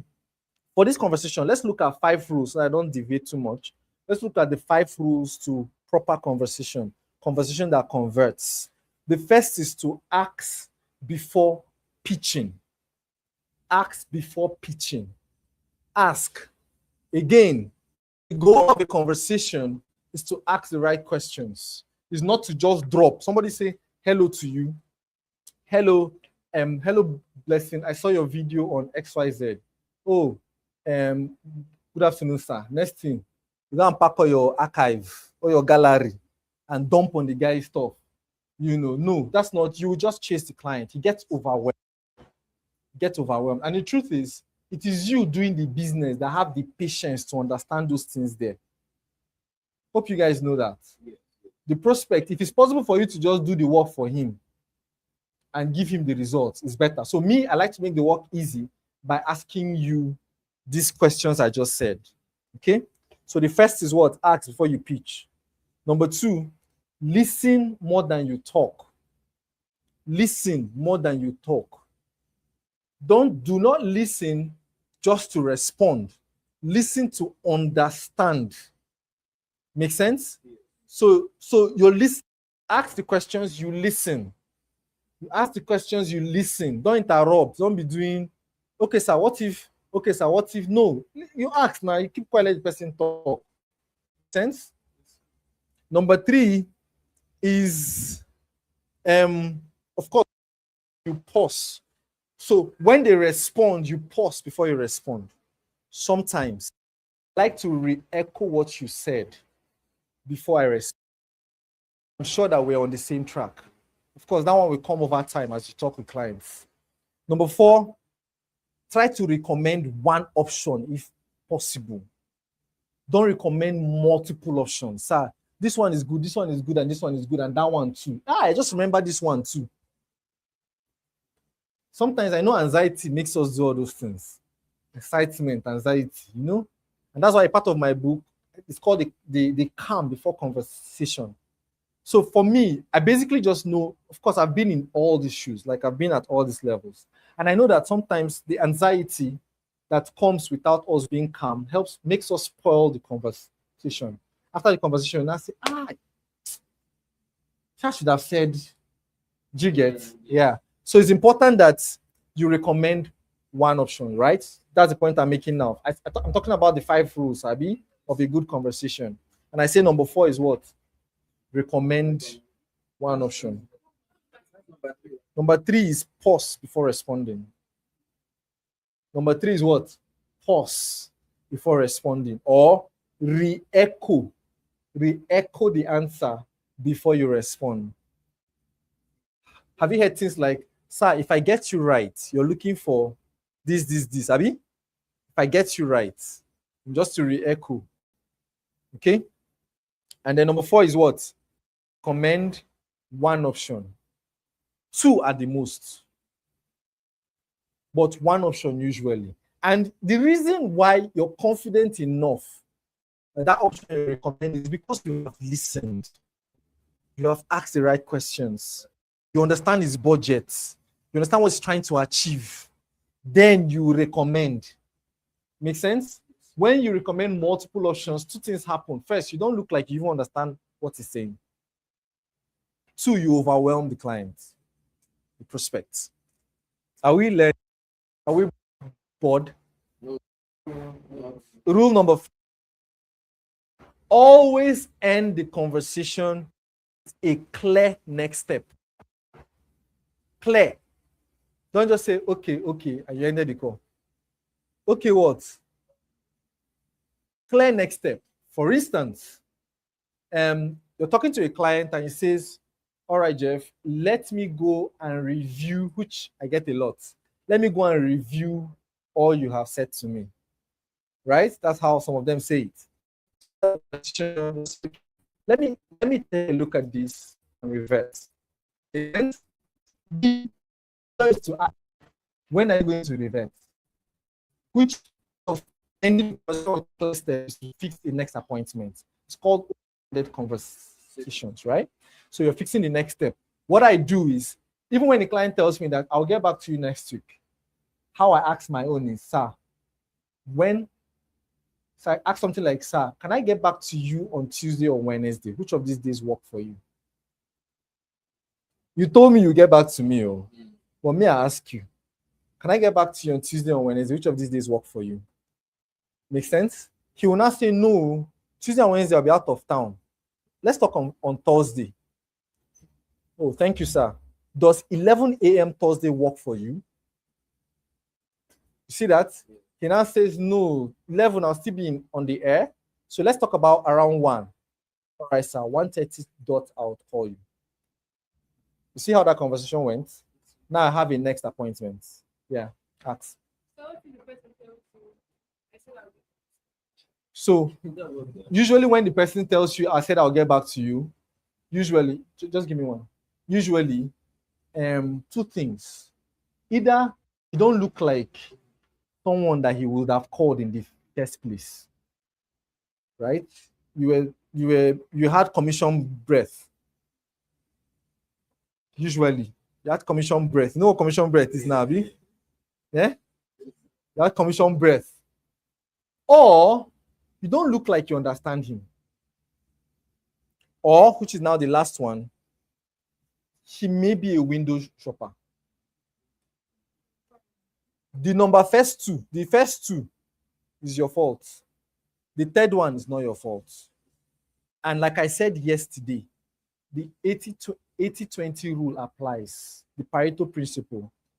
But my own part is that do your part. Ensure that your conversation is professional as possible. One of the ways to have professional conversations is if you're lying down. Personally, if I'm lying down, I'm relaxed, I'm not in a very good mood, you call me, I'll stand up, I'll pace around, and I'll try to smile. You're not seeing my smile, but you hear it in my voice. Make sense? Yes. So it's part of it. Sometimes you send off a wrong energy without you knowing. Right? Some of us pass our garbage onto the next person that calls us. I can hear you now, talk.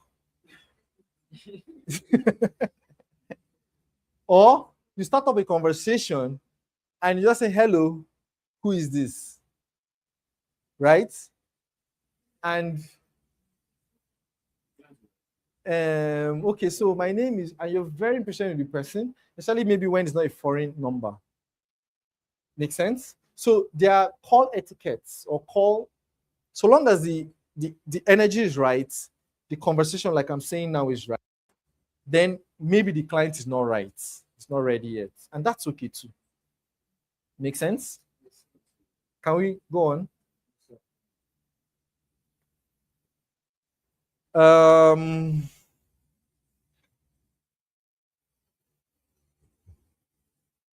so let me go to the end and just talk about overcoming fear.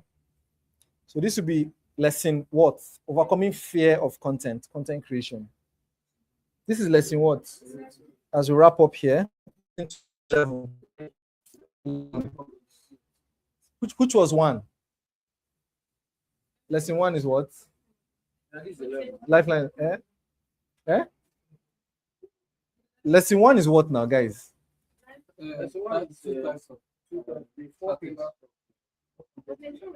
Content pillars is one. Those ones were introduction. The first strategy, the two types of marketing was introduction. Content pillars. Next one is what? Next one is what? Next one is what? Four content pillars. Next one is what? Next one is what? Next one is which lesson now? You lesson what? 7. So where are we now? 11. Okay. So 11, I said, is what? Overcoming fear of content creation, right? I know a lot of you here already make content. So, but let us talk about the 4 fears of content creation for the sake of those that have not started or those that, as I wrap up, actually. First, you don't like how you look. You don't like how you look. For those that are just starting, most times, number one is they don't like how they look on camera, right? And to me, I think it's normal. You're not used to seeing yourself on camera. That's all. Number 2 is what? People will judge me. People will judge me. So you don't feel adequate enough. So it's called imposter syndrome. You don't feel adequate enough, or you don't feel like you know enough, you know. And the solution to that is knowledge. Just learn and share. And again, like expert modeling, model other people what they're doing and just replicate it. And the truth about the matter is that most people that even think will judge you do not care about you, actually. Don't really care about it. Them, they have their own problem too, they are trying to solve, right? And anybody, my opinion, anybody that projects bad energy to you when you're trying to achieve something is just projecting his fears. He cannot achieve that thing, or has tried to achieve it and could not. And he's just projecting that fear because he's scared that you will not achieve it. And his failure will not be open. Right? Number 3 is I'll make mistakes. It's okay to make mistakes. Right? You learn. It's progress over perfection. Say it after me. Progress. Over perfection. Progress over perfection. Number 4 is nobody will watch. But that's expected. How many people know you in the beginning? It's as you make and you put it out there, they begin to know you. Is that not true? And I'll add here that sometimes we self-sabotage. We carry our videos and go put in our secondary school people's group just to pack views. Are they the ones that are going to buy the property? Some of them may. But why not do the right things? Use good keywords. Create searchable content. And let the people that are searching for you find you. How do you even know that you're doing the right thing when you always tell people to go and like your videos and go and view them? Now, how do you know you're doing the right thing? Like, how would you know you're on the right path? Do you understand it? Am I making sense? Yeah, so how do you then know when you go and pack your videos, put in all those groups and not tell them to go and like and follow? Make sense? At the end of the day, you can't really judge. You know how the analytics will show you these people are coming from here, this person is coming from here. How will you now know what is working and do more of it? You see why I say most people are just mentally lazy. Don't want to settle down and do the right thing for a period of time. And I understand too that sometimes we don't have time. But I mean, all right. And my rule of making content is you don't judge yourself till you've done at least 30 contents.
things that you don't know.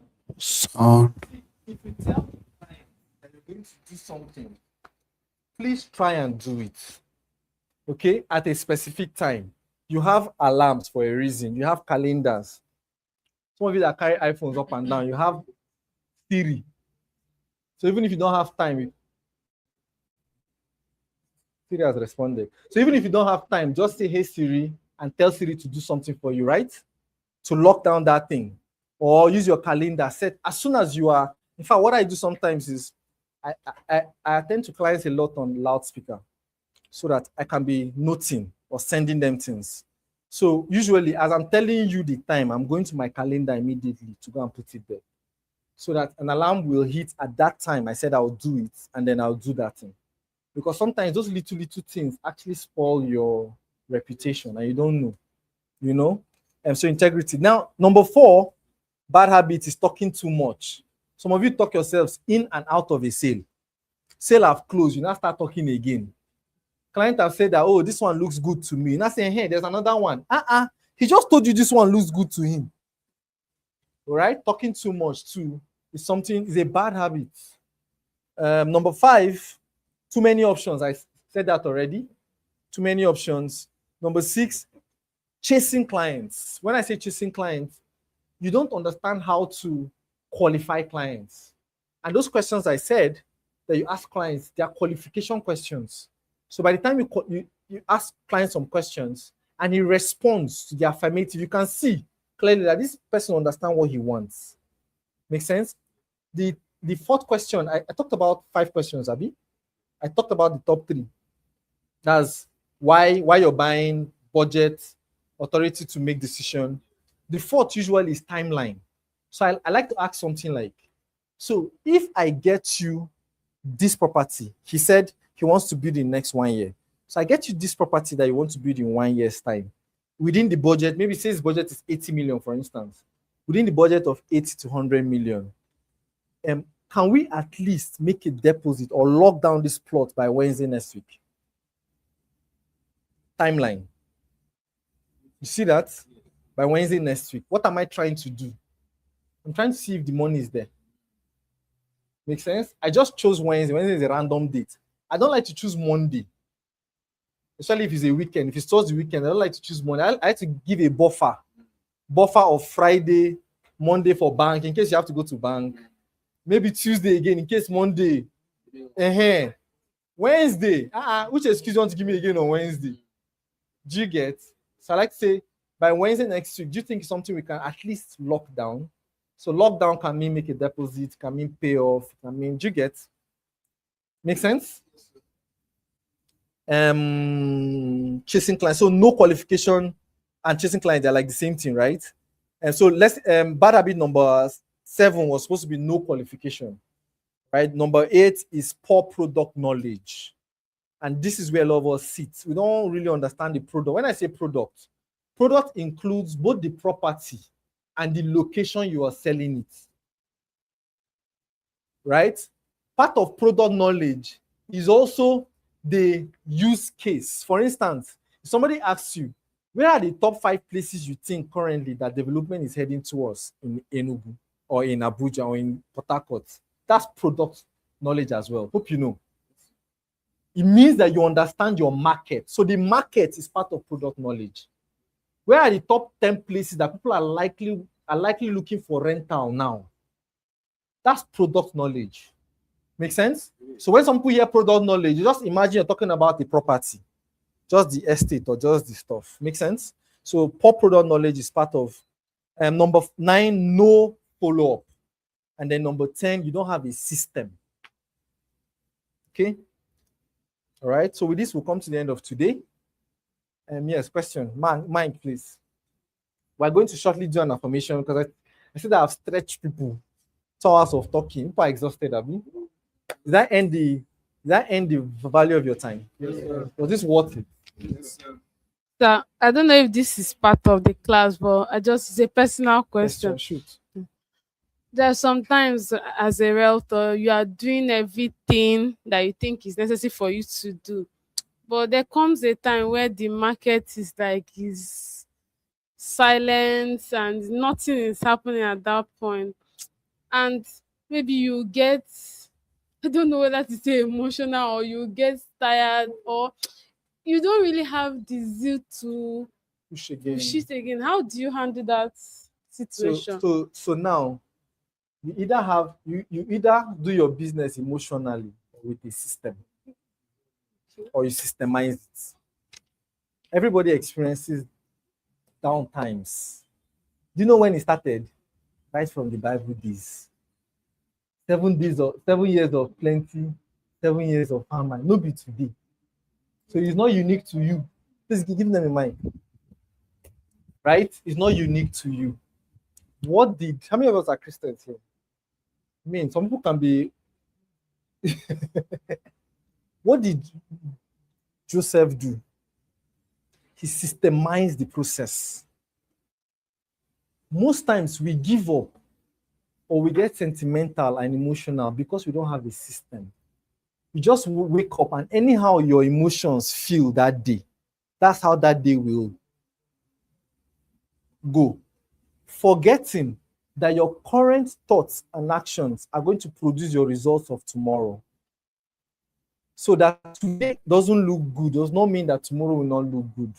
So the best thing is to systemize it. That's why I asked yesterday, how many of us know what we are going to do between now and August this year? Like whether it's raining, whether it's shining, you have a plan.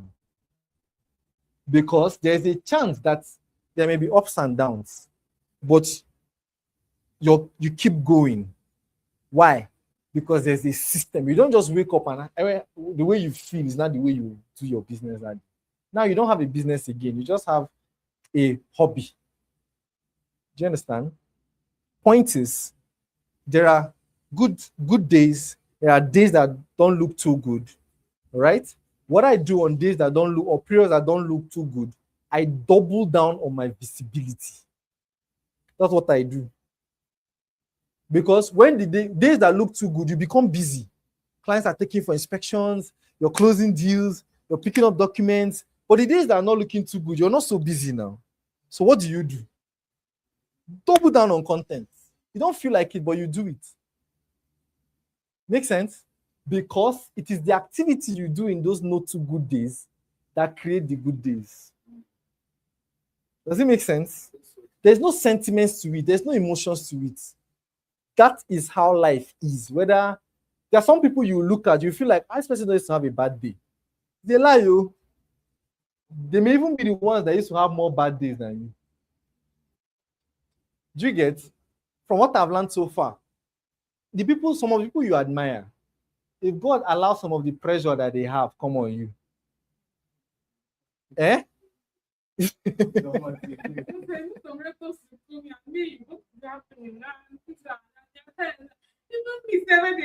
With the ginger, you too get tired.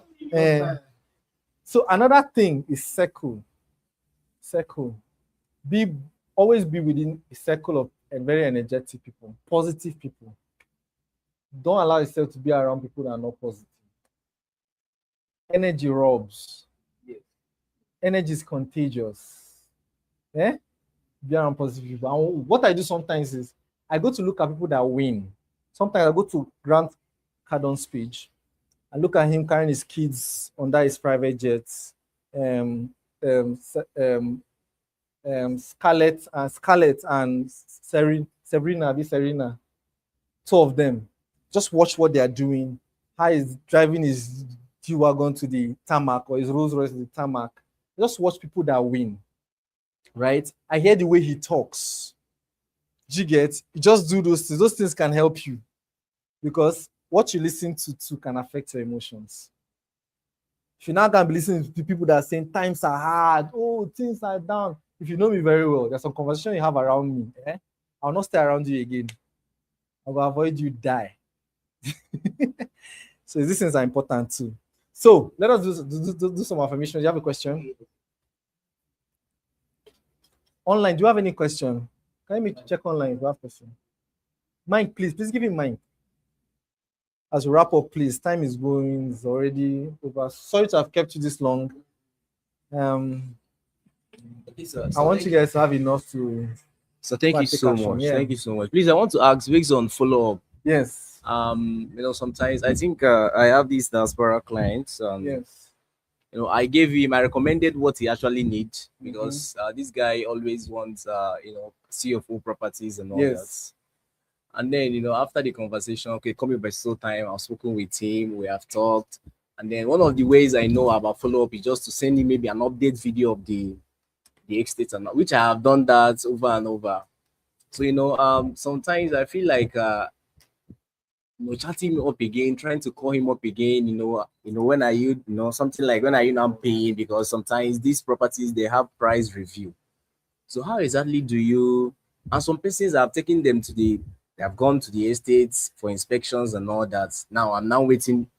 Like how exactly should you now follow them up so that look that you're actually persuading them and all that?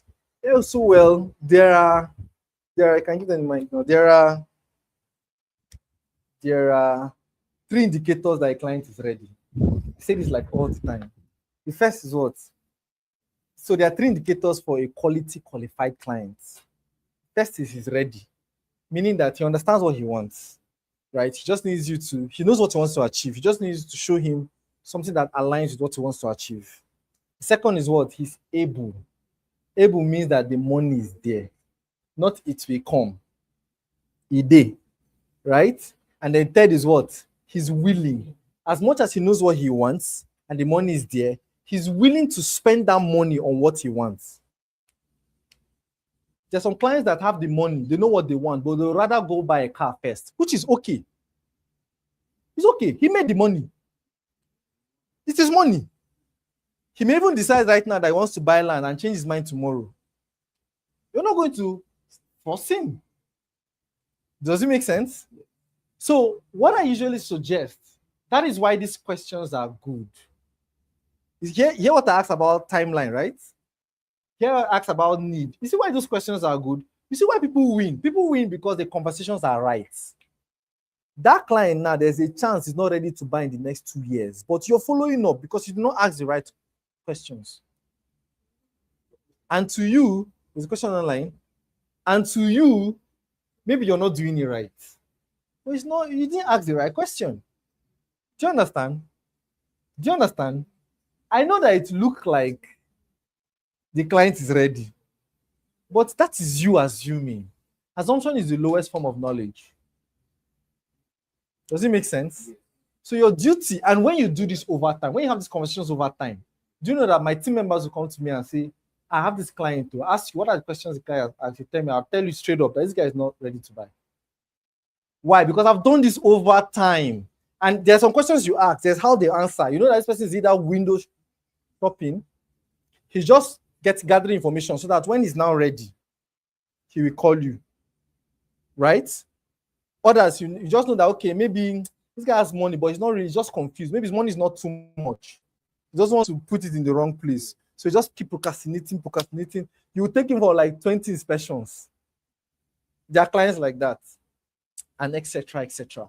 I just think that when you ask the right questions and listen for the right answers, you will know who is ready or not. For me, that client is not ready. It's not ready. So your duty now is to ensure that you stay visible, how he found you. For me, follow up for those kind of clients is how they found me. I stay visible in that place. You just keep seeing my videos. I talked about four pillars of content, Abi. Yeah. Sometimes even when I show BTSs, you will see that other people are buying while you're waiting. Others are buying. When I show site updates, the thing is going. When I show price review, you're there watching, but I just make sure that I'm visible enough for him to always see. I don't bother you again. The only way I follow up is now, it's called value-based follow-up. Promos, price alert, new price alert. You get things like that. I will never ask you, are you buying again? I will never ask you that. No, I can say it directly to you. If this place now you ask me for, and I'm sure this is what you want, has a new price review or an update, right? Or maybe clearing or allocation day, I'll tell you, oh, sir, that property, we are doing allocation today. Oh. I just say, let me inform you in case you want to join us. I don't say you want to buy, you want to join us. Come join us and come and be looking now. Eh? Does it make sense? Please, what's the question, please?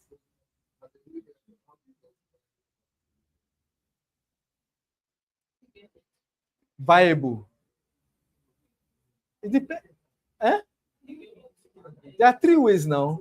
Either you go and buy a market, or you contact developers, sell for them, or you connect with other realtors and ask them where they are selling. Is that not it? Is there any other one? I answered, Nabi. Is there any other question? You don't know, you're not a realtor. Is there any other question? All right, with this, we come to the end of today, and we'll just wrap up with an affirmation. I'll say how we respond.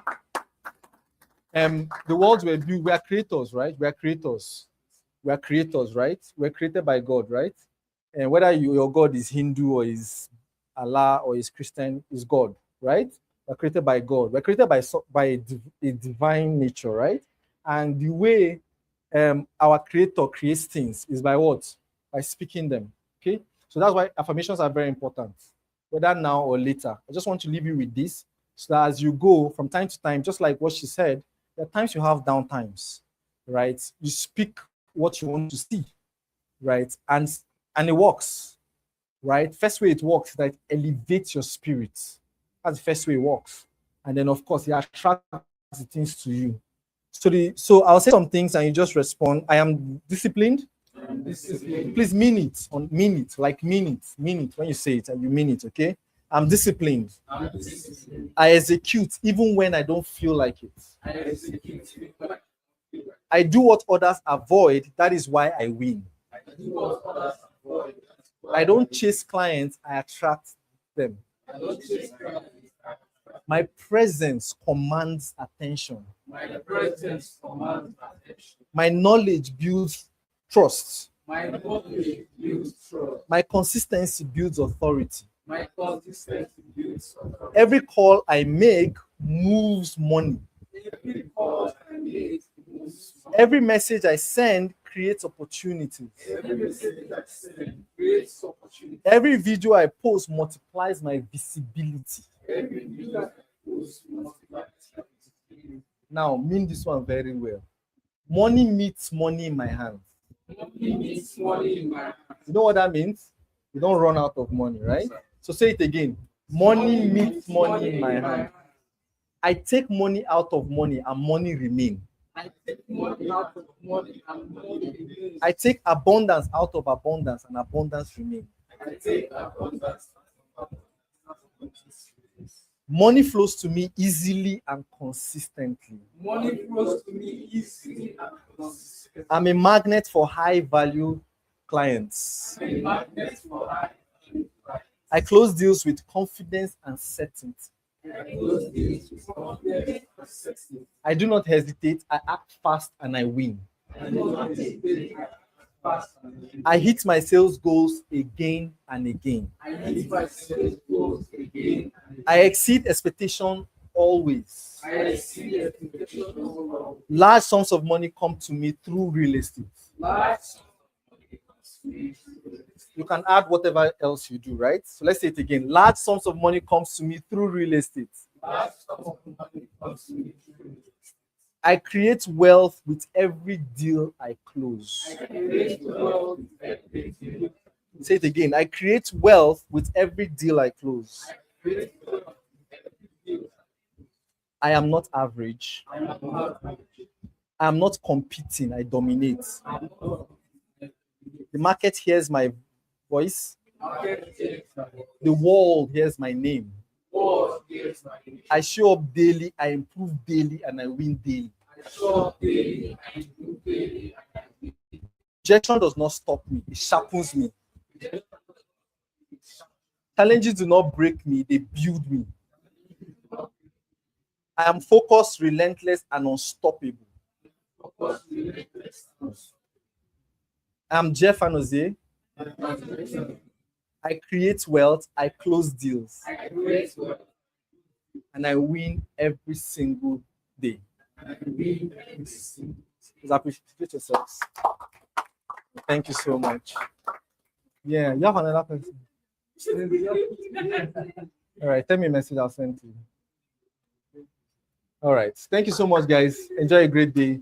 For you out there, please, as you leave here, or even before you leave, please write out action plans. Don't just write notes. Attach actions to it. What are the things you're going to do today and this week to improve your sales and to improve your life? Is that okay? All right. Have a great day, guys.